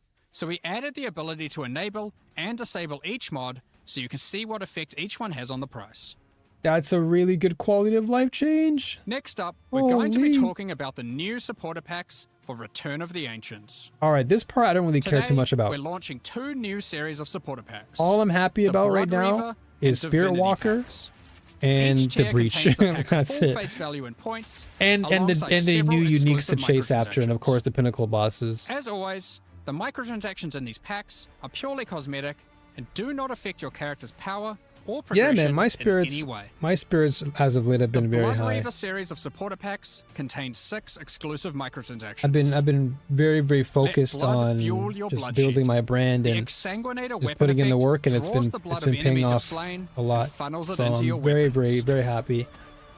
Turn And I'm the just very appearance of your grateful, man, endurance, just to be alive, frenzy, doing what I and love to power do. charges into orbiting globules That's of why I blood just haven't with the been like Blood Reaver online as charges. far as streaming, but While I've your been doing charges my are thing. active, these blood orbs will grow in size when you It's good to hear absorb that you're more doing blood good too, from brother. nearby enemies. Life and work, There are as long options as to have you're pure blood grateful for charges life, man. Or charges that still display which Long as kind you're of charge happy, they man. are at their core.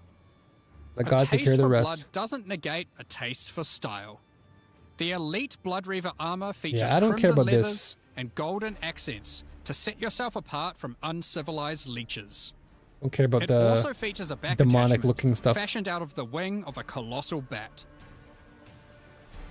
Alongside every Blood Reaver is their trusted gargoyle pet. In true gargoyle fashion, they take the form of a stone statue when you are idle, I'll leaping pass into on this action one. when you're on the move again. What good is immortality if you don't have a vast mansion to come home to at the end of the day? Right, this The one isn't too Eternal bad. Blood Reaver supporter pack contains the Blood 900 Reaver points mana though. That's a hideout. pretty high This end. exquisite two-story estate Pretty features high end an mana right organ, there. a grand dining table, Whoa, what the? and cages for your visitors. Dude, You they're can alter eating the walls people. to create as many or few rooms You as see you like. that? That manor had that table had some Last Bodies on but the not table. least, the Servant of the Manor, eternally bound to the Order of the Blood Reavers. This henchman will manage your store, so you can spend more time spilling blood. Stop that. We won't disappoint you. But if we do, you've our permission to beat us most violently. The Divinity Pack series also contains 6 exclusive microtransactions. Call on Divinity to aid you in eluding enemy hits with the Divinity Dodge Roll effect. Okay, that looks pretty As cool. you sprint, actual divine lightning wings will form out of your back, That looks cool. leaving a trail of radiance as you engage or escape from combat. I would equip this. For situations that are too dicey, call on the gods above to send down the Storm of Divinity portal to Oh, create a that safe okay. passage for you to retreat through. All right, that's a pretty cool portal. Adorn say. yourself with the Knight of Divinity armor set, a highly revered attire only bestowed to those deemed worthy for the divine cause.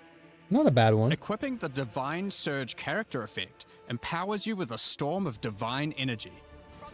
Using skills causes the storm to burst from your character, that's spilling cool. raw divinity into the area around Okay, you. that Huntress one is pretty dope. Arbiter of Divinity wings are the final piece remaining to emphasize the force divinity has over this realm. What I love This about ancient Path is precursor that even if a machine pack was is worth found locked away $90, in a on highly top of the guarded cosmetics, vault. they still give Its $90 worth original of purpose points is to use on the unclear, shop. but it has been Yeah, they do a altered to really fill good your job of maps that. using the Even though pure, it's everlasting divinity expensive, within the statue. yeah, like you said, The there's like pillars a greater surrounding incentive. represent how many portals you have left for your map. This map device also tracks your I will progress give them credit as you for that. complete the new Origins of Divinity storyline added this expansion. Wow, Additionally, nice. all microtransactions from the supporter Ew, packs they're will be eating made people, available man. for use in Path of Exile 1. Cannibals. On release weekend, we will also be releasing the Return of the Ancients mystery box, which will contain 2 armor sets, Okay, that a Raven set one of looks map sick. devices for your in-game adventures, That Raven a one new looked tracking cool. scroll that records the amount of currency you've gained from the currency exchange or your shop, and much more, like a set of finisher effects and affinity stashes. That's not all, however. Oh, The Fragment Stash tab is finally coming to Path of Exile 2, and with it comes some tabception. Inside this one tab, there's a tab for your various boss key fragments.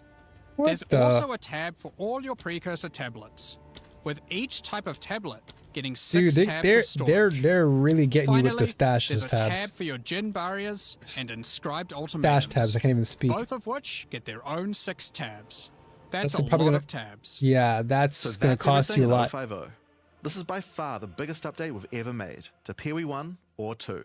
New in-game storylines, pinnacle bosses, crafting systems, Yeah, the crafting items, systems is cool with the new ascendancy expedition. classes, and so much more. Spirit Walker is sick. Now, I because can't wait this for update that. contains so much in-game content, we're doing significantly more testing than usual. For that to happen, we're taking a little longer than usual between the announcement and the release. 050 will be released in 3 weeks on May the 29th, Yep. with the patch notes being released on the Friday before that, on May 21st. Okay, so May But there's 21st. just Mark one your more thing calendars to for talk that. about. Now that the endgame is up to scratch, we have to start talking about our plan for 1.0 release. Yeah, where's The 1.0? feedback we've had during early access has been critical for making all the improvements that we'll be making to the game. At the same time, we had to create enough in-game content to make an ARPG that can call itself a successor to Path of Exile 1. Mm-hmm. Well, with 050, we now believe we have reached that point. And so this is going to be the last full-size league during early access. Oh wow, That's okay. right. The next big update is going to be 1.0. Wow. Normally, we would do our next big content release in August, but in the run-up to full release, our plans take a little longer on this one. As big as 050 is, 1.0 is even bigger. So we'll be launching 1.0 this year sometime after ExileCon. But that doesn't mean we won't be doing updates Around the in meantime. holidays. In this final phase, we have a lot of things to polish throughout the game and balance to improve. So I'm sure they've there'll also be confirmed feedback that it's about coming at the end of the we need to year. incorporate too. The difference is that the focus is not going to be on adding more content like the previous updates. It's going to be on improving what we already have. But we still want to encourage people to try out all the balance changes and improvements that we're making. So we're going to be running a few event leagues during this phase alongside each update. Think remixes of existing mechanics or features. And speaking of ExileCon, don't forget to pencil it in on the weekend of November the 7th in New Zealand. Yeah, so it's gonna come right around ExileCon is a Christmas, I gathering of our imagine. players, Holiday a chance for us season. to showcase everything we're working on for both Path of And yeah, the Exile 1 competition and has 2. been great so far. And Like this one will be everyone's talking about particularly important for us, D4. since we finally get to unveil some of the coolest content that we'll be There's working Crip. on for a while now with Act 5 and 6. Tickets for the in-person event are currently sold out, but don't worry. All the announcements and talks are going to be streamed online for all of you to watch. Wow. Now, I'm personally so excited for this. Yeah, This is the I'm year so that happy to PoE2 see that comes out. people. The campaign is finally finished. It's been 8 years to get here, but we're finally near the finish line. Yeah, I'm so And with glad that, people are it's time to seeing move the on to our live benefits Q&A. of D4. People are really talking positively about the game. Like you said, the competition is really getting people motivated, and so every company, every dev team is trying to do better than before. Like even Torchlight Infinite is now seeing a massive shift. Everyone's talking about TLI. People are playing it more content in the game. Like there's just so much depth. To sit down for a nice long Q&A once again today. We just had a teaser for Return of the Ancients expansion and its complete overhaul to just every single thing in the end game, complete end game overhaul. I still have yet to play D4 though, which makes me sad because I play so many ARPGs and I've still yet to really dive into. I haven't even had a chance to play D4. The skills that work across weapons, but everything else I've been dabbling with, and some insane uniques and all that sort of stuff. But honestly, like you said, it is good to see that people are coming through with the competition. It just adds more flair to the genre. Some people definitely had an expectation or a hope that there was going to be a new class or a new weapon type here, swords perhaps. Unfortunately, it's just the case that making a class is something that takes longer than a single cycle. So it was never going to be on the cards for 050, unfortunately. But so it wasn't even that it was moved in this case. No, it just wasn't. It just isn't something that we can do in that short amount of time. So we're not going to get any new weapons before we're able to get. Well, last time you guys teased like the druid. I guess we'll just have to. Exactly. So it's kind of funny seeing everyone like this. Like probably the mistake we made was having a sword in the teaser for the breach stuff. I thought it was a fishing rod. So no. I'm still happy regardless because Ascendancy, seems like you guys have kind of, Huntress class, my favorite class. So I'll definitely be doing day one Huntress Spirit Walker like that is definitely for sure. It does suck though that they don't have new weapons coming into the game because like swords, they're advanced technology that we haven't. Right. Okay. Yeah. So I just don't understand. It's unfortunate, because I would have loved to see more weapons in the game to add more diversity to builds. So we're still gonna have to run with the bows and the spears and the hammers and the maces. But no swords, no daggers, nothing. It'll spoil the reveal for that will come not some exactly, of the time. But like, what are you kind of hoping towards getting like from 0.5 onwards? In the lead up to Exile Con in terms of that? Are you hoping to get like all of the classes in the game, just one or two more or something like that? Well, so I think that what the main focus is going between 050 and 1.0 is going to be more about like improving what we have, like polishing everything, and 1.0 is where you're going to get the it's actually crazy that Exile Con is already sold out. 5 and 6, it's going to include like class stuff, it's going to include like all that sort of thing, because really ultimately the main goal of of early access is like make sure that all the systems that we have in the game are good. Right, so we need to make sure the end game is good. We need to make sure that all of the the end game was really the big turning point. Things like and performance. I really hope this game does not fall apart on day one. Well, you know what? I would not be surprised though, considering how much they've added in the game. As long as we can get that stuff, then I think people trust that we know how to. Performance has to be on par, dude. That was one of the major gripes I've always had with this game. It's like no matter what happens, there's always like frame drops and crashes and all the stuff that they need to fix. Stuff that we need to know, well, I really do hope that this 0.5 does fix that as well. But that's the main thing we need to be sure of. And then once we've got that, it's like now we can get the big update, the ridiculous update that is 1.0 ready. And I heard you mentioning that recently as well, that you don't feel like you really need to get the last acts in for testing. No. I mean, like, we know how to do that. It's one of those things that look, people saw in for like we know what we're doing when it comes to that stuff. It's just wait, what? Did they mute his mic there? The plan's obviously to get like those last acts in, finish the story, and have all that come out at launch. In 1.0, exactly. And look, that'll be the launch. What did he say there? The story then, exactly. So you have done though one extremely gigantic update here for Endgame, and it seems like you've done a lot all in one expansion. Yeah. And I'm gonna try the expedition stuff because that island traveling this route of trying to pretty do so cool. much all in one instead of spreading it out over say a couple of expansions. So in retrospect, maybe we should have spread it out, but honestly, the reason is because we wanted to actually make it so that like we wanted to deliver a patch where like this is what we expect the end game to be. Like this is the template for what leagues look like when they're in end game, and that kind of thing. And I feel like if we'd just done a couple of them, it wouldn't have really got that across. Like it needs to be like, once again, this is what end game is, you know. And it really is fulfilling a lot more of what we had hoped for in terms of feeling like a world that you can explore. You know, that there's things everywhere and that kind of stuff that we had wanted for. And the other thing as well is there were just like a few things about the current end game, right? It just didn't really give you goals in the right way. Yeah, exactly. End game was what to do, and a lot of players just leave right there. Yep. You know, That's exactly what happened. Get there, like there's objectives, there's things, you know, that feels like there's actually a storyline there, this kind of stuff, in order to entice players to actually go further than the campaign and actually get into endgame.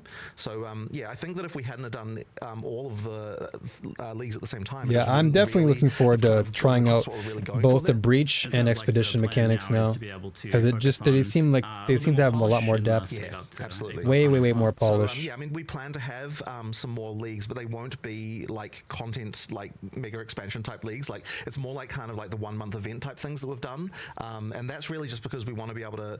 We still don't want to do mid-league nerfs, and so to be able to do all the balance changes we want to do, because there's a huge amount of balance still to do. You know, in order to do all that stuff, you still need to have an economy reset. And so what we'll probably do is like more event type stuff, like remixes of existing content, but also adding stuff where stuff's missing. So for example, like we still have a lot more uniques we need to make, especially that mid-game uniques, so that kind of stuff. Blight. We now believe we've got the standard of where a unique needs to be in PoE 2 in terms of like, you know, and it's like The fact that you can take some of the poopy uniques and then turn them into good uniques now because of the new forging system that they've added is really dope. You know, so yeah, there's stuff like that that'll be That coming, I'm actually kind of excited for now. The sort of the updates between now and 1.0. Because that's like an indirect buff to all of the mega content unused uniques or the poopy uniques without having to go in and like, you know, buff them. Now you can just have a forging system that gives you a chance to do it right there. Get your questions in the chat for all of that. That is pretty sick. I want to ask you folks about the new league, the Runes of Aldur, which this is. This like Runes of an Aldur expedition thing is rework, but insane. It's also It's its insane. own separate league. This encountering remnants, uncovering these runes throughout this storyline in the campaign, and then into endgame. And I was like, really, like, it's a lot. There's a lot of like crafting and items and reward. The rune mechanic is actually the most in depth. Spreadsheet. Like I was like, oh, so these are just like random rewards or something. But then you show me this spreadsheet, like that's like the recipes of all how different runes combine together to make different things. Yeah. We probably put too Near much thought infinite into it that honestly needed. But like, like we have to make sure that like if it's an iron rune, like what kind of stuff would be, you know, creating that. Like, you know, that's just something that, like the recipes have a lot more structure to them, and I suspect a lot of that players won't even think about. Like they'll just see list pick for item, you know, like that's something I don't really think about. But there is some thought put into that of like what things go to what recipes. One way to look at this is this league has the most spreadsheets we've ever made. Like, That's crazy. Yeah, the rune I system was looking through all the. We have this. was gear, insane. It's called like Verisium crafting or something. Yeah, the Verisium crafting system is crazy. I went to. I was on like the 60th tab, and I was like, "The heck is this?" I was reading all this stuff, and it said like Mark's ideas, and I was like, I don't remember coming up with any of this.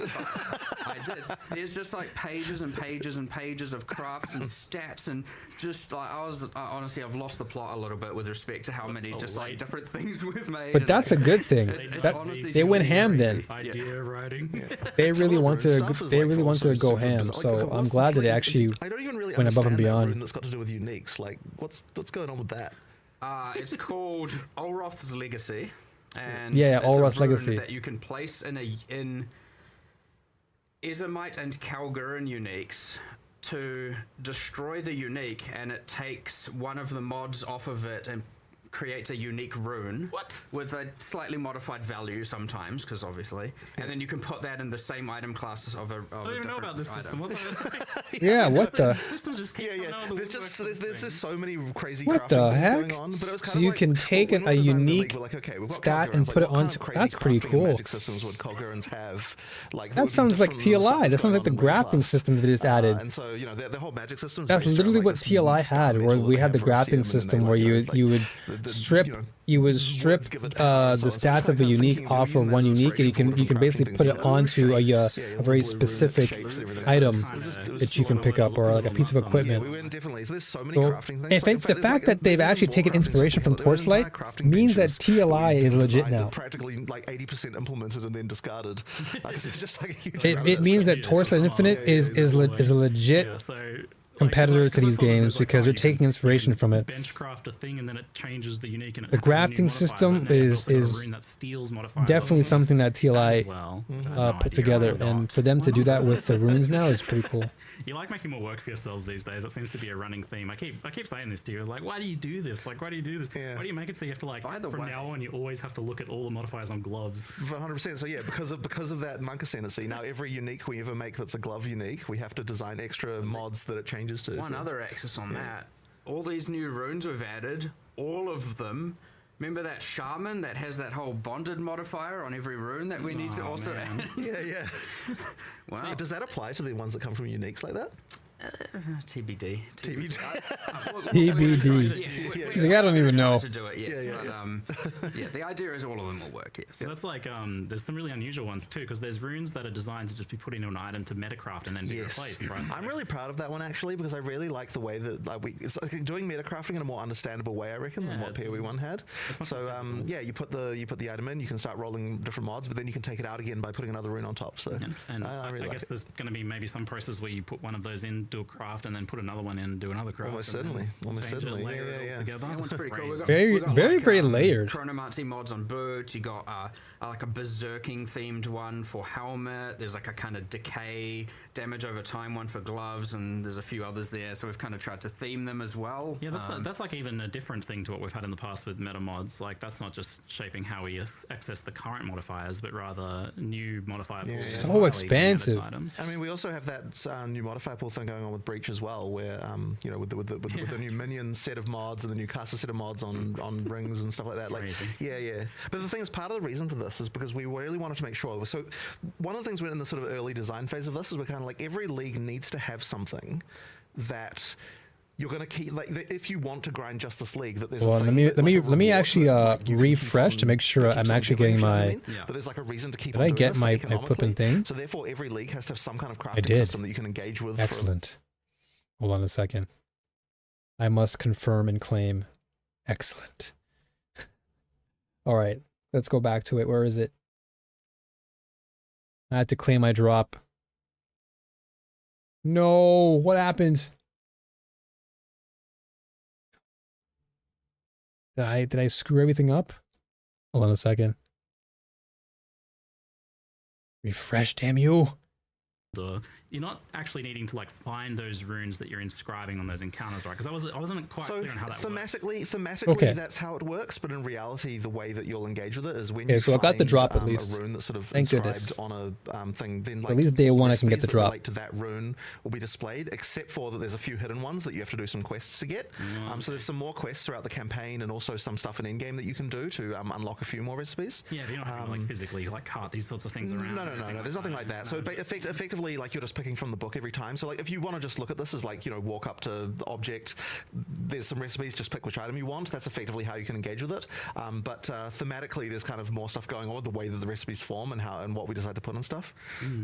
So you showed that these remnants then, this new remnant system, obviously it shares the name with remnants from expeditions themselves. And in endgame it actually replaces those remnants. So you are still finding these standalone remnants from the League mechanic, like in maps as well as expeditions. Correct. So yeah, every area there'll be a remnant, and you do the sort of standalone remnant mechanic. But then when you do expeditions, all the what used to be called remnants there have been replaced by these remnants, which serve a similar purpose because they both give you an extra reward, but also make the monsters harder. Even just making the monsters harder in itself, by the way, does add more rarity to the monsters. So like the more runes that you are adding to the fight, the more rewards you're going to get. So it's worth doing, even aside from the reward that you're picking. There's still like extra juice that you're adding to the monsters as well. We've effectively got a more unified monster mod system now, and so anytime we're pretty much adding mods to monsters, be it now runes, and we've even updated delirium mods to apply to the same system. They all go through the same. They all add. There's like a rarity, XP, life, etc. columns, and so we're just trying to make sure that there's a whereas before it's like system over here, system over here, system over here. They're different reward axes, and we're just trying to make sure it's all difficulty equals reward. Right, and that's the key thing. Like, we always want to make sure that whatever the difficulty we're adding, we're always adding rewards in kind. And a lot of the stuff in PoE 2, I mean, it's been quite hard to balance it, but it's one of those things that, if you get it right, then it feels right, and if it doesn't, then you kind of don't know why things feel off, and like why things is like this thing's too hard and that kind of stuff. Yeah. So on that topic, actually, so each of these runes has its own different modifiers that it does to make monsters harder. Is that something you can kind of engage with? You're like choosing the recipes? So when you're choosing the recipe, you're also choosing what mods effectively go on it, because each rune that you're inscribing effectively comes with the thing that the monster's going to do. So there are definitely situations where you might want to decide to like pick something easier because you don't particularly like this mechanic or whatever, but it means you're missing out on whatever item is in that recipe. So like the goal there is that the harder, like the rarer the item, the harder the runes are that will be, the rune modifiers that will be added to the monsters. Makes sense. There's some pretty, like in expeditions and what we're now calling grand expeditions, because as what people knew as logbooks before. The logbook is the logbook is now is exploring the ocean. So, it's actually cool. Yeah, I like the logbook thing now. The cool things where, okay, let's say there's like 12 or the remnants grand that expeditions you as they call it on now. the detonation chain. Each remnant you do the fight, and then one of those runes is passed on to be additive with the next. So it doesn't manipulate. So effectively, the monsters have the mods of the remnant, and then all of the next remnant's monsters have one of those runes as well as all the ones they had. So every remnant's harder than the next, getting more and more and more mods. And you can imagine if you go down 12, you can have technically up to 22 extra mods. What the heck? Notice the reason why we don't display a whole bunch of lines of text on it, and we instead have the bar of actual runic symbols. That's so you crazy. Can those or something, can you? Like to see the modifiers? You were meant to be able to, but probably not right now. There's this thing that we'll do later, which is this pause rework. Yes. I'm going to just spoil it now because it's like one of those things that we're going to do. But effectively, the intention for frickin' ages has been, we just haven't had time to do it yet, that when you pause the game, you can mouse over all of the different things and like find out information about them. That's a nice. So the intention would be to like be able to expand all of that stuff, like so look at all buffs and explore like what exact stats they give and that kind of stuff. Very nice. We've just been planning on doing it. You can kind of take a break and like read through the stats as you pause. The runes do say what they do. You don't have to necessarily go, back to Hideout to do all the reading. You can just pause the game and. It's not actually moving on all of them, because I was going to say, because it's kind of like each remnant has a lot of modifiers. That's a nice little quality of life spoiler right there. So let's say you have a remnant with 5 runes. Yeah. One of them will have a symbol above it, and that one forwards onto the next remnant.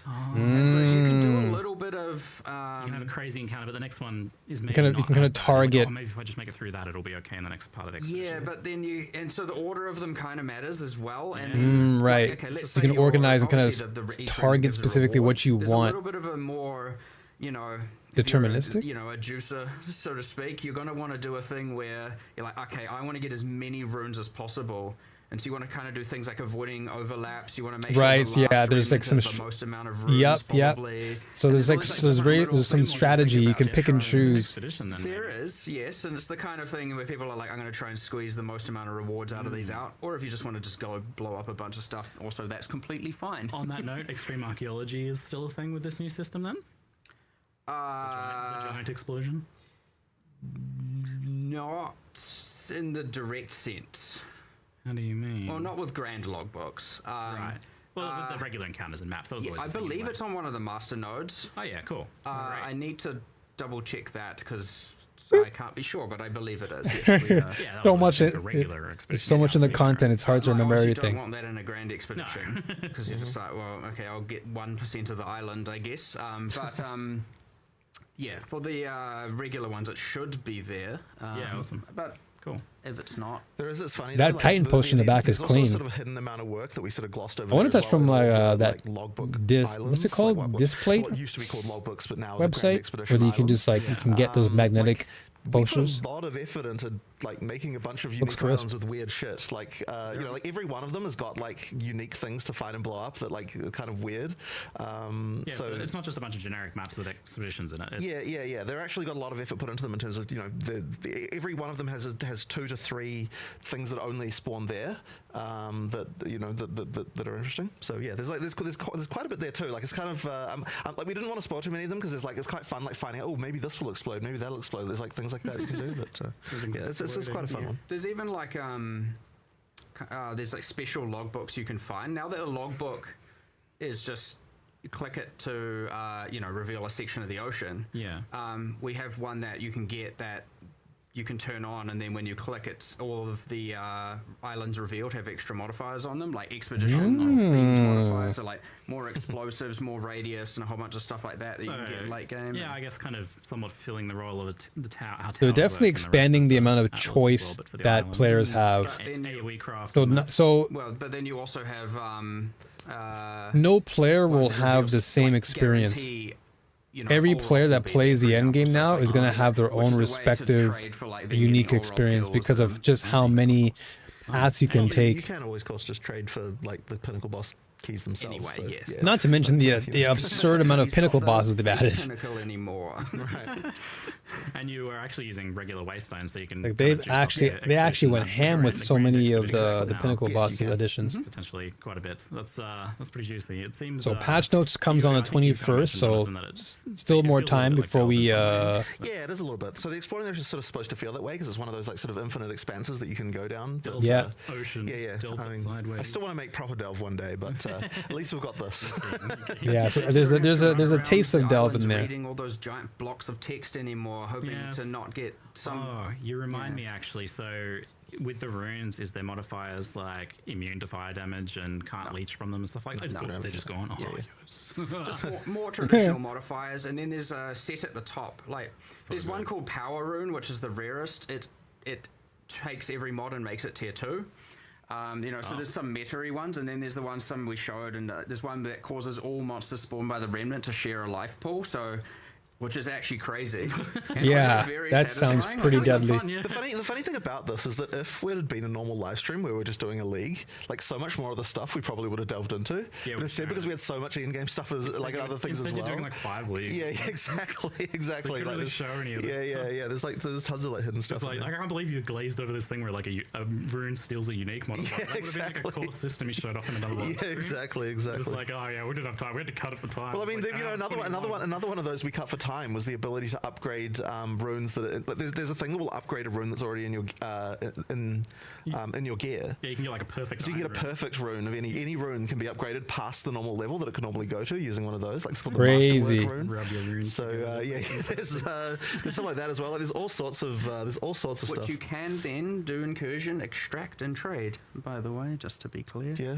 Because there's the incursion room lets you extract stuff. That thing. Yeah, True. So you can trade those the upgraded ones if you wanted to. Oh yeah. I wonder how much those are going to go for. Ones that absolutely can't be removed, and I assume not with that either. Yeah. Like, so that's like the dual socket thing and stuff like that. It's almost like vialing an item. Yeah. Well, done. time to play more trade this season. Economy where the upgrader item is for some reason cheaper or something than the rune that's taken out of that. There'll be some weird. Someone's extracted a perfect rune. Because that's like an abnormal thing you got to do incursion, and the upgraded item is like for some reason going to have a weird price differential to the rune. It's always going to be a wild economy. I mean, not to mention just like 100 new runes in general. That's kind of like rather a lot, isn't it? It's a lot of runes. It's a few. I think it's 160. Yeah. 160 now. Yeah. Jeez. But it is the runes of Elder, like That's right. If we didn't have some runes in it, it would exactly. Yeah, it'd just be Elder League otherwise. Elder League. That's not even all. Like there's the alloy crafting too, which is like make so much crafting. Their essence crafting because of course exactly. Yeah. So, do you view this league just as like it was a crafting focused league from the outset? We knew. The Verisium stuff. Like they're known as like a whole culture of blacksmiths and like doing stuff, right? So they're gonna, they're gonna. Yeah, they went ham on the crafting. There is like too much so many depth, so many so many ways that you can manage your builds now with the amount of crafting. Well, honestly, I find the rune stuff. I mean, you can always add more socketable type things like this because every time you find one, it's just a thing in itself. And by the way, this is one of the reasons why we steered away from like too many crafting bench type things. We've got like mega lists. Yeah. It's honestly way cooler to find an item and then like, okay, now this is a physical thing that I've got. So yeah, like that. Yeah, I mean, if you'll notice the Verisium Metallurgy one we have, the rune smithing, rune forging, whatever the names we ended up going with. It's just here's your input, here's your output. Exactly. That's it. So that one can be simple. You don't need to have the giant. And I think that the giant lists are part of what scare people off from crafting as well. Yeah. So yeah, I think doing it the way we've done it here is honestly more new player. I'm looking forward to that monster hunting one too with the Hilda. giant list you feel like you need to understand when you see it. Yeah, But of course, there's Like these the monster things go hunting core. questing We'll see what works. part. We'll see what doesn't work. We'll see what worked in endgame and didn't. Because again, once the things are core, how they appear in the campaign, you don't know. Maybe these things work really well in the campaign and need to be pulled into a system that's more campaign friendly without having to have remnants in every area and stuff like that. So it's always nice to keep an eye on that and see what works, what's good for onboarding, what's good for campaign progression, what's Yeah, I mean, a lot of testing needs to be honestly, built. all of this stuff, if you're using it all, you're going to be significantly more powerful in the campaign. Oh, We yeah. have a bunch of, Which is probably good. those It's a kind good of thing. purple Like, runes, those powerful runes. if you appearing can throughout get the powerful through the that you can get from campaign, remnants as well, and like they're that's just- good because then you can maybe in the live stream? speed through the some campaign. of them were, I think, but like there's the rune for bows that gives you 50% chance for an additional arrow, and like that. It's not like that's end game. That's just at early. Now, of course, you're going to get the thing of like, do I want to use it early or do I want to save it till late? Because it depends on how many you get and all of that. But like, the power is there if you need to use it and if you want to use it. So I think it's a good thing up to because you, that'll and help if you to they're kind of push abundant through enough, campaign because go free. campaign's always been like But one of the go back to your original longer. question as well. We do sort of want to make sure that aspects of each of the the crafting game. systems does like have. So if the crafting specific allows us domains to most of the expedite time. some of that- So in the case of the breach one again, that's about jewelry crafting. campaign if run you're is pretty into, good. like these specific things, and in particular, you've got the caster and minion stuff as well. Yeah. So you're kind of looking at that, and you're like, okay, like if I need to cast, create some minion jewelry, then like this is the league I'm playing.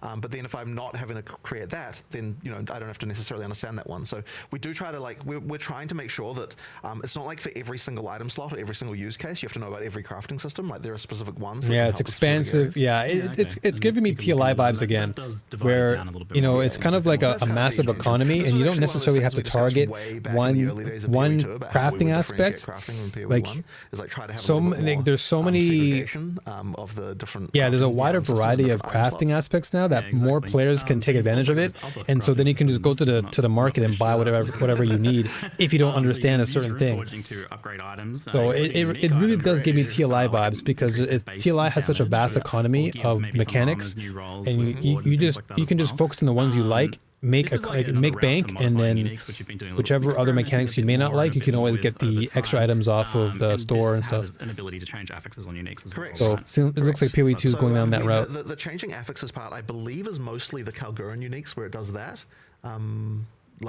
Is that not correct? Can you tell what is a Kalguran unique? We are going to add a way for you to tell what's Ezomite Kalguran, because Val for the other one as well. Yeah. Oh yeah. For the weapons, it's mostly about increasing the base damage to make it so that a low level unique can actually be something you can use in endgame. Yeah. Because there's obviously a lot of uniques there that are interesting, but not viable for endgame because they just don't have the damage. So that's kind of like one of the main things we're solving. Yeah. And then for the armors, it's all about like being able to make that ward versus other defense trade off as well. For the Kalguran uniques, what we've tried to do is have that, because most of the Kalguran uniques are endgame, right? That's just, drops from Olroth, drops from the new Pinnacle, a few others. And we've tried to have multiple outcomes for them, and you don't get to pick. So, for example, there's a new shield being added, and it is a strength dex shield, so armor evasion, and it comes with interesting. raise shield, and it has some mechanics around that. Strength Dex. In the Verisium bench, you can put it in, you can craft, and it can turn into a full ES base, a full evasion base with parry, or a full strength base with raise shield. So you can, if you want looks to get sick. away from it being Or hybrid, sounds sick. that's just one example. Now you might have to get a few of them to get the one you want. Deal with it. That sounds sick. But for all 'Cause, of them, yeah, that's I kind want of that the idea, Huntress is, like, parry. some are just mods, some are a bit more transformative. There's just like, okay, there's a weapon, and one of the outcomes might be that it's just higher damage, slower speed. One of it might be that converts all of its damage to lightning, like it's got a Tempest theme. One of it might be that, there's like just a whole bunch of different stuff like that, and like some of them are a bit more niche, some of them are a bit more spike. But the idea is that there's generally, we're going to try and aim for 3 different outcomes for every Kalguran unique. There are some other niche cases. I don't want to like spoil them because by the way, there's more crafting things. I'm just don't want to tell you. Just the tip of the iceberg. Jeez. I'm getting all my secrets in. but I hope people can find them out and enjoy it. But yes, there are some other things as well that are a bit more out there. You know, one that isn't so secret, but like there's the kind of the questions of like what happens if you know, try and add runic ward to something that has no defenses to begin with. Tabula rasa. You know, like there's like weird things where it's like, what happens when you convert nothing into something? I don't know, you know. So, and then there's some other weird cases as well. So, yeah. Interesting. Well, there's going to be a lot of exploration and tinkering, and it seems like a long tail of discovery for this league as well. Yeah. Months in, people might be still discovering stuff. So that's it's pretty exciting to hear. With the uniques in general, like I think this crafting, the ability to modify uniques, change how they work a little bit, has been pretty popular. Do you feel like, are you worried at all? I feel like about, every live stream they do, the greenery in the back expands. I swear the last one there weren't as many. I think that it'll be possible to break plants that, in the but I back. don't think that we have here, because at the end of the day, the uniques are still like each serving a specific purpose, and that is different from rares and how they work. You know, like so. I think it is okay. Like what I wouldn't want to do is just be like, oh, now a bunch of rare mods can spawn on uniques. Like I'm not a fan of that at all. Right. So as long as we're not doing that, I think it's okay.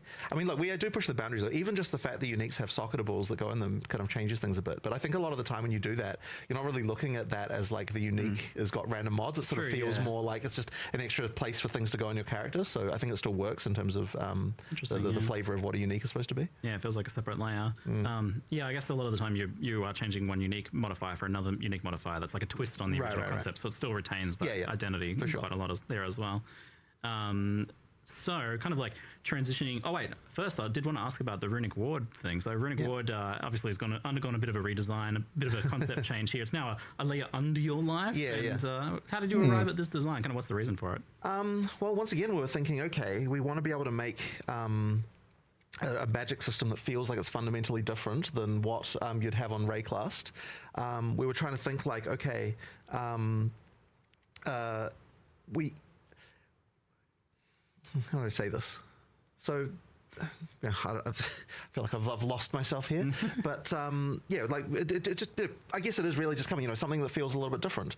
And we wanted to make colorless skills, right? We wanted to make a thing where these skills can be used across classes. So all of those skills we want to be used. But so we didn't really feel like we would be able to use an energy system that wasn't independent of the existing ones that we had. Right. Yeah. And so then we're like, okay, if we make something here where you get to be able to trade some level of defensiveness for offense because you're spending effectively part of your life pool, then we'd be able to make a system there. But we probably couldn't have used life, because if we'd done that, there's so many other things that like are going on with life that wouldn't have really been able to balance issues. So hence ward. I mean, it's just a completely different thing than what ward was in PoE 1. We just sort of used the term, but it means something completely different in PoE 2. I think it's just a significant upgrade from PoE 1's just like kind of one-shot energy shield. I mean, that was like hard carried by uniques. Whereas this is a way more, just applicable system. You can just have a little bit of it, and you're just happy to have a little bit of extra life. Effectively, works way better in the campaign. Right, especially against Monkey. It's an isolated system and doesn't need to have like, okay, here's now 4 unique mechanics, and now my ward is a build, which is fine. If it's all in-game, that's fine, but like you were talking about having something in the campaign here, a full league and a system we want to engage with and get some, borrowed power out of via these skills and whatnot, and so, yeah, it just works a lot better.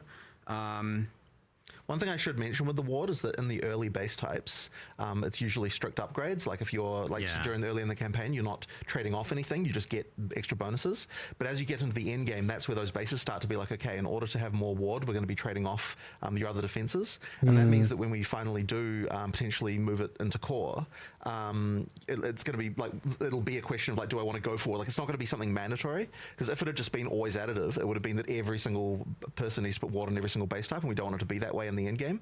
We want it to be, once it gets there, it's like a choice of like, do I want to engage? I might have to go with that runic ward for Huntress, just to avoid the one shots crafted every outcome because of how squishy she can be. Every single, like, generally how you would expect this kind of thing to be done.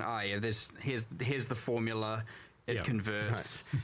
We've just gone and said, nah, like, let's do it manually for everything, which means it was a metric amount of metadata to add.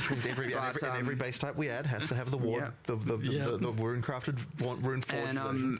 At endgame, you get some cool stuff where base type A might become very, very heavy on runic ward, where base type B might have just a little bit, and some are in the middle, and some sacrifice a bit more defense where others don't, and then the same with the uniques. You're getting like crazy different outcomes where, you know, it's a similar thing. There's already so much they've said, and it's like many of which have, like, you know, things that people are going to. It's gone over my head, but it's still great to hear that they're talking about so many crafting aspects that are being added, and adding this amount of complexity it can be intimidating, but I feel like it's going to be a great aspect for the end game.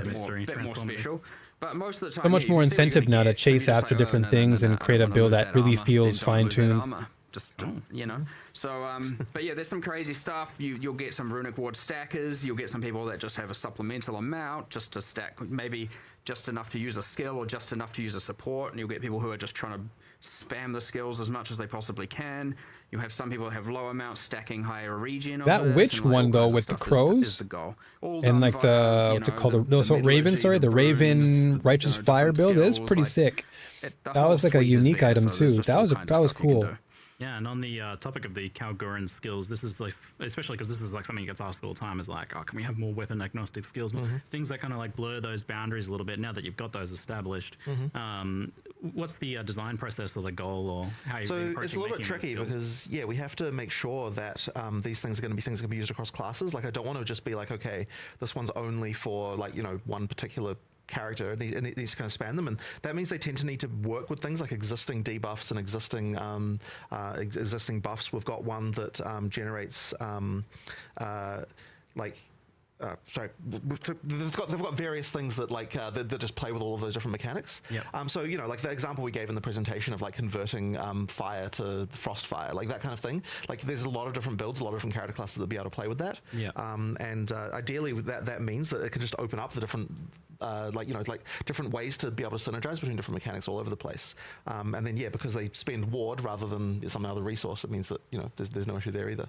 Yeah, potentially slot into any build and don't have attribute requirements or colors. That's the other thing, of course. Yeah, they don't have strength, dex, and attribute requirements. They just have level requirements. So that way, you know, the Kalgurans are a little bit more ahead of Ray class times, it seems. Oh well. There's a bit more of a technological magic, isn't it? It's cool that it's often the case when we add these things that can feel a bit shallow. Like, it can feel like, here's this whole new magic system, but only there's this little amount. Whereas here, I feel like we've actually gone, here's this whole magic system, like here's a taste of it, and like in some cases, like, sure, 25 skills now, we'll see what happens later, you know, and like there's things to expand on, unless they're of course terrible, in which case they never existed, you know what I mean? But I mean for the long-term health of the game.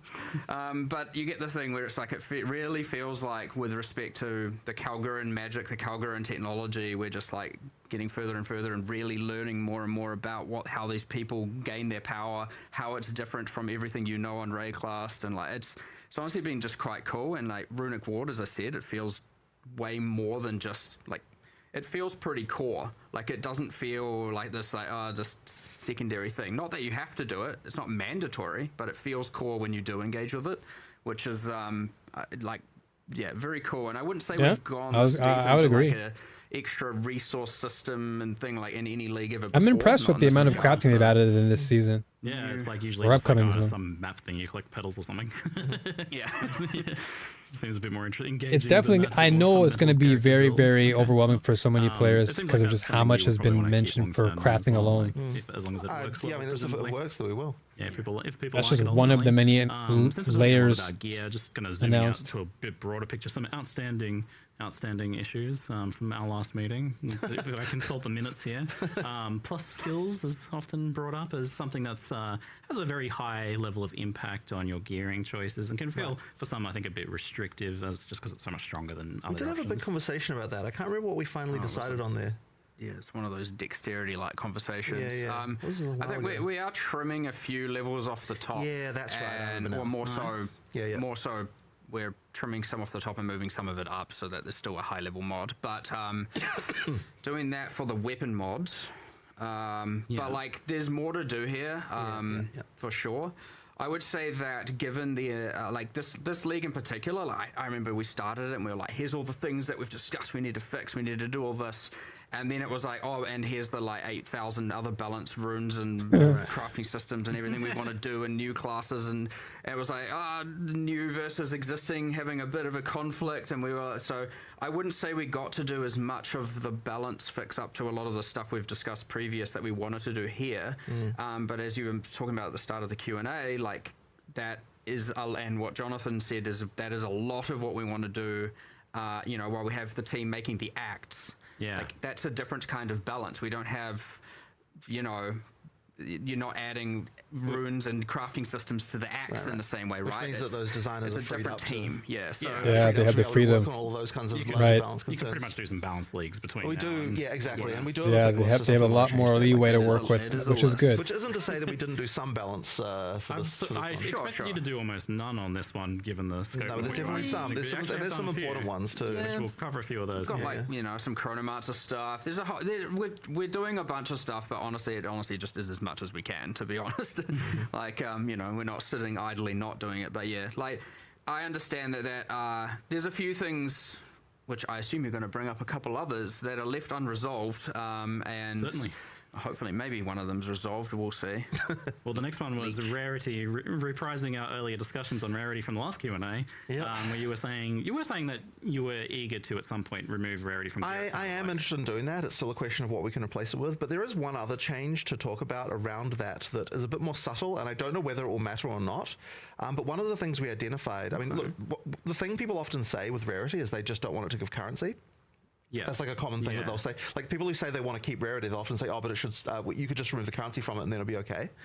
So what we were thinking about is, like, there's a sort of market dynamic that goes on in PoE 1 but hadn't been going on in PoE 2 so much, where people couldn't really respond in PoE 2 to the market by, like, picking the reward type that they would like to get as much. Yeah. So in PoE 1, it's like, if currency is becoming more valuable, you can respond to that by farming leagues that give you more currency. And Yeah. if uniques are becoming like more valuable, then you can respond to that by farming more uniques and that kind of stuff.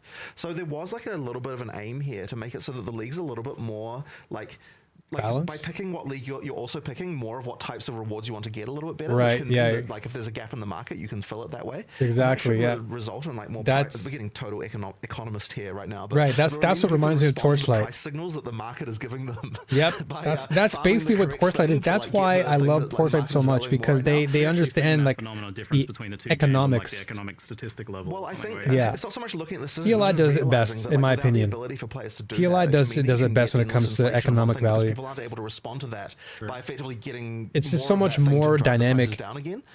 So the fact that PoE 2 is now recognizing that. Yeah, like the I mean, again, this is maybe my bias again, but yeah, like TLI, Torchlight Infinite is like a step above when it comes to that. Like, you know, there's mods for picking what type of womb gift is going to drop more. People are sleeping on TLI, man. They really are. The game has so much, and now PoE 2 is taking inspiration from it, which proves just how good Torchlight Infinite is as an ARPG. Here as well, but Interesting. we'll see how that works. Like, I don't know whether that's actually one of the things, but it does seem related to the fact that in PoE 2, since Rarity effectively boosts everything, it meant that like that mechanic wasn't letting it be one of the levers that people could use to respond to the market that way. Yeah, exactly. You were just going to do it because it was clear. Sorry, guys, for turning into an economist all of a sudden, but it's like, well, No, I actually like that. I think it's just ignoring the whole economy aspect. It just gives players agency to target what type of loot they want anyway, right? How is that not just straight up just better for, like, here's what I need, here's what I want, I'm going to go get it. And then it helps here's players to the, diversify. the different levers I have to be able to achieve Players that, can- be it players can by choosing a different league, be it by participate in choosing whatever different, mechanic they want, and multi-choice then atlas tree they can things expand on that within the league, economy. be it by picking a certain master and taking a certain Atlas master skill that changes. Because like you the said, it rewards fills of the one of the void leagues. that Like, maybe there's other people many may not have different axes focus here, on, which so is it's really very, very good. cool to just be like, all right, we're going to try and get the best out of the uniques today, or I'm going to try and target farm this or that, and like it's just a win, even if you're just like, I don't care about inflation and all of the trade and all of that. Like, it's just good. So win-win on that regard, hopefully, assuming But the in economy saying that, adapts. that doesn't necessarily mean that we're like happy with how item find stuff is. Like, there still might be changes. Yeah, correct. Well, it sounds like you're still eager to replace that. Yeah, I am. Given that you can find the it's one of those things that's surprisingly hard, alongside Leech, alongside decks and various other things like the forever topics that always seem to come back and to haunt us every time. Yes, keep you awake at night. Since we're talking economy and inflation, is that something you guys are kind of like interested in looking at in some way, like sinks for exalts or divines, or kind of managing that sort of stuff, where you just kind of like see what happens? This is a weird one, because some of the perceptions that people have about like what each thing means can be backwards from what people expect. But I do think that that's gonna come down to that sort of ability for people to respond to the market. I think that's going to help. But as I said, we'll see. If it doesn't help with that stuff, then we'll revisit it and see what happens. More sinks for exalts is an inevitability for sure. It will occur at some. It just kind of has to. Sinks for divines. I don't know, find Mage Blood, see what happens. I was like, you have something in the works for that one. I know how you do. Good luck. Yeah, wait and see with that. On the topic of crafting, are there any, with all this new stuff, are there any changes to like the existing stuff of crafting, like how the crafting systems work, the currencies work? How happy have you been with the introduction of Greater and Perfect orbs? I would just say that Greater and Perfect are too, especially Perfect is just too common. Like, we're probably going to have to they dropped a bit much. And effectively, it's sort of being a problem in that kind of early in the end game crafting is like probably a little bit too easy. So we'll probably nerf the drop rates of some of that stuff a little bit. Yeah, definitely felt pretty easy to just grab those perfects. Transmutant augmentation. Mostly transmutant augments. So it was just making it a little bit too easy. Yeah. So I guess the outcome of that is that they become the norm like immediately, right? Sure. Right, so, because people know how to just target it. There, dialing it back a little bit would be nice. Just making it a little bit too easy to progress in that early end game part there. Yeah. Right. All right. Now I'm going to hit you with, I usually do this at the end, but right now, a surprise QOL UX round. So you've got this in-game build planner, which is an awesome addition. Very excited and kind of surprised that you did that as well. It's once again, another Torchlight in the past that kind of went away for a while. Another Torchlight Infinite inspired addition to the PoE 2. Since you had a bigger the in-game build planner is basically what TLI is. Let me take a different angle on this. What don't you want to do with this? Like, where is the line of where you don't want this to? Because this is something that helps like players a lot. It's very in-game. Right. Well, some people have asked us, like, are you going to suggest builds? Like, is GGG going to be like, here's some builds to play and that kind of thing? And I don't want to be doing that. I do want to leave it to the community to decide what is that stuff. So that means we're not going to be like, what I don't want it to be is like, okay, you like join the game for the first time and the game's like, pick a build, like, that isn't how it should work. Like, it needs to be that that most, look, I know that a lot of players want to follow build guides, and that's absolutely fine. We want to give as good of tools as we can for that. But at the same time, like, I still want the desirable theory of the game to be that turn on your brain. Have you never played it before? You just explore and find the stuff. Turn on your brain and just craft something of your own. That's the beauty of it, the discovery. If you've already gone to a website to find a build guide, then at the point you've done that, like, we might as well make that as easy as possible for you to do and follow and all that sort of thing. So we've actually made sure to keep it hidden unless you know to do it.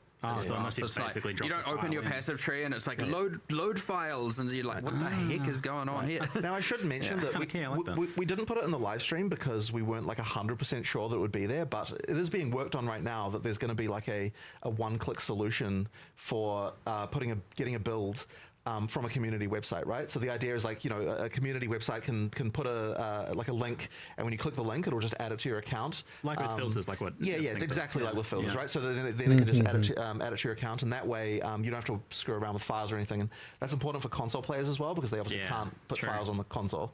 So, basically they'll be able to add it to their account just like an item filter, and then now it's just going to appear there, and then stuff will work. I know right now you have to have a real trust in your filter creator.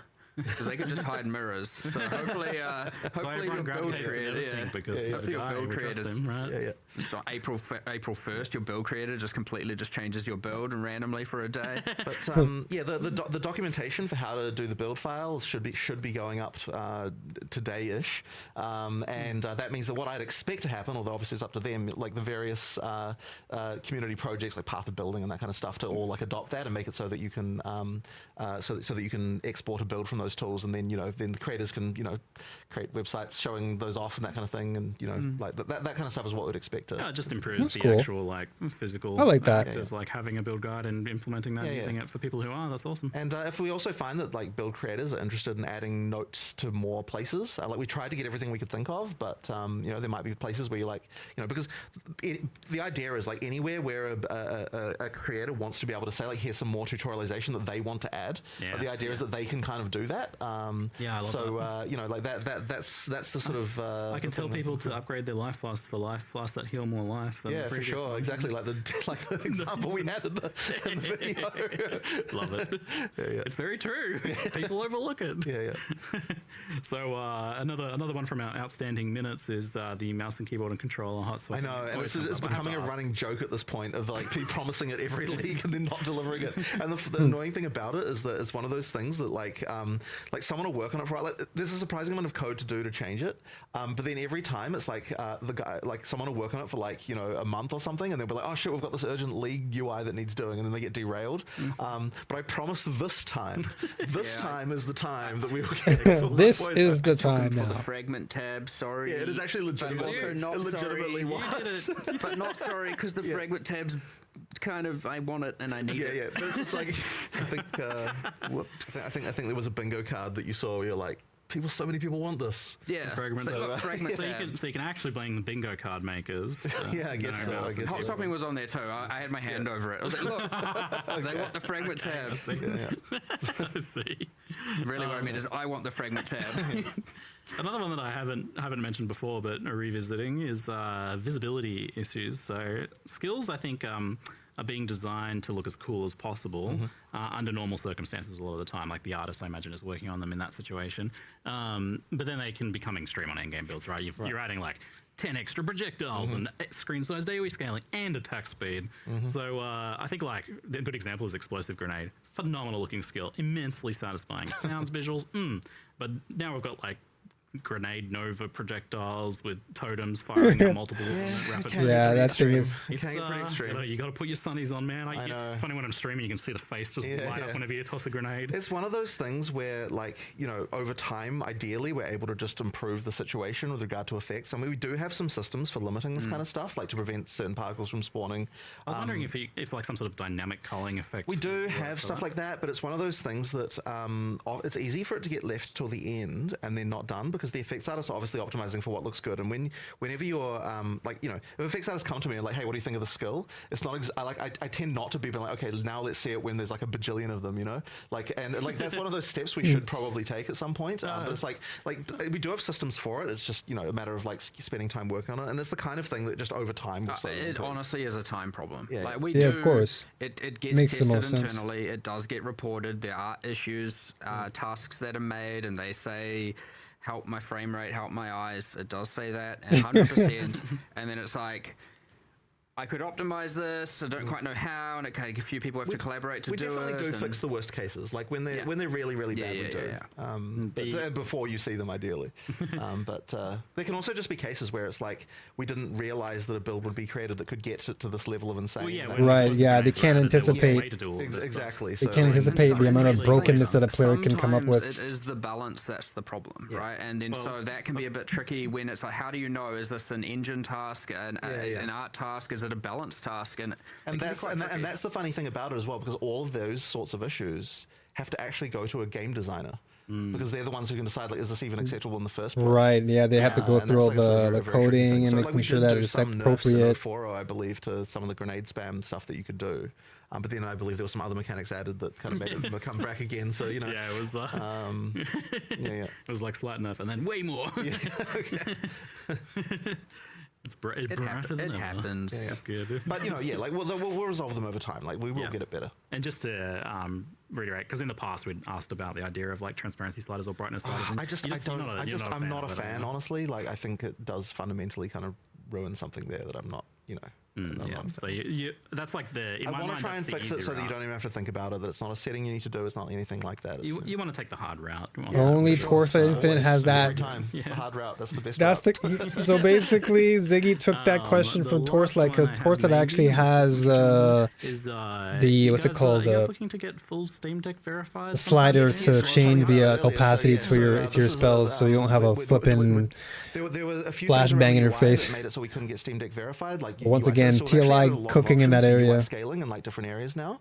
So pretty much everything, like like hovers versus like the like just like all these right. different areas are now scalable. I think for me all this is different about parts it, of the UI, because and that means we can now have defaults for Steam Deck. That, don't think we there's can now much go, else for me okay, to really Valve, listen can to. I Steam think I Deck got verify us, most please, and all of that what stuff. I And we're sort of testing I'm on looking Steam Deck forward now, to like as we have, far as Steam Deck content. stuff internally, Looking forward to Spirit Walker. Looking forward it's a thing we're taking to seriously, 'cause we know there are a lot of people who the want to go play it on the deck. the new uniques So, and whatnot. yeah, Of course, it Breach is now a rework thing is looking where, pretty nice. I really want to make May sure dabble that, with some of the watch this expedition, quickly, but that it's I think I'm done here, guys. So I'm gonna call it a day here. I'm gonna go back, get some more work done, editing wise, and I'll most likely see you guys soon. I'll see you guys again soon, probably for PoE 2 season start, of course. And if anything happens before then, I'll definitely come on live and let you folks know. Excellent. But until then, I keep saying in the chat, so I'm just going to ask. y'all it. take care of Like, yourselves. People are asking, like, All right, tell me stay about strong, Mageblood, but, like, keep quite fighting, clearly, and may the not force about be with you all, Yes. always. You want people Okay? to find Mageblood. I mean, you did Troll, drop some Carl, there kind of subtly. everyone but who's lurking on maybe YouTube, rewatch the Q&A Twitch, and kinda, appreciate like, you find guys. out what those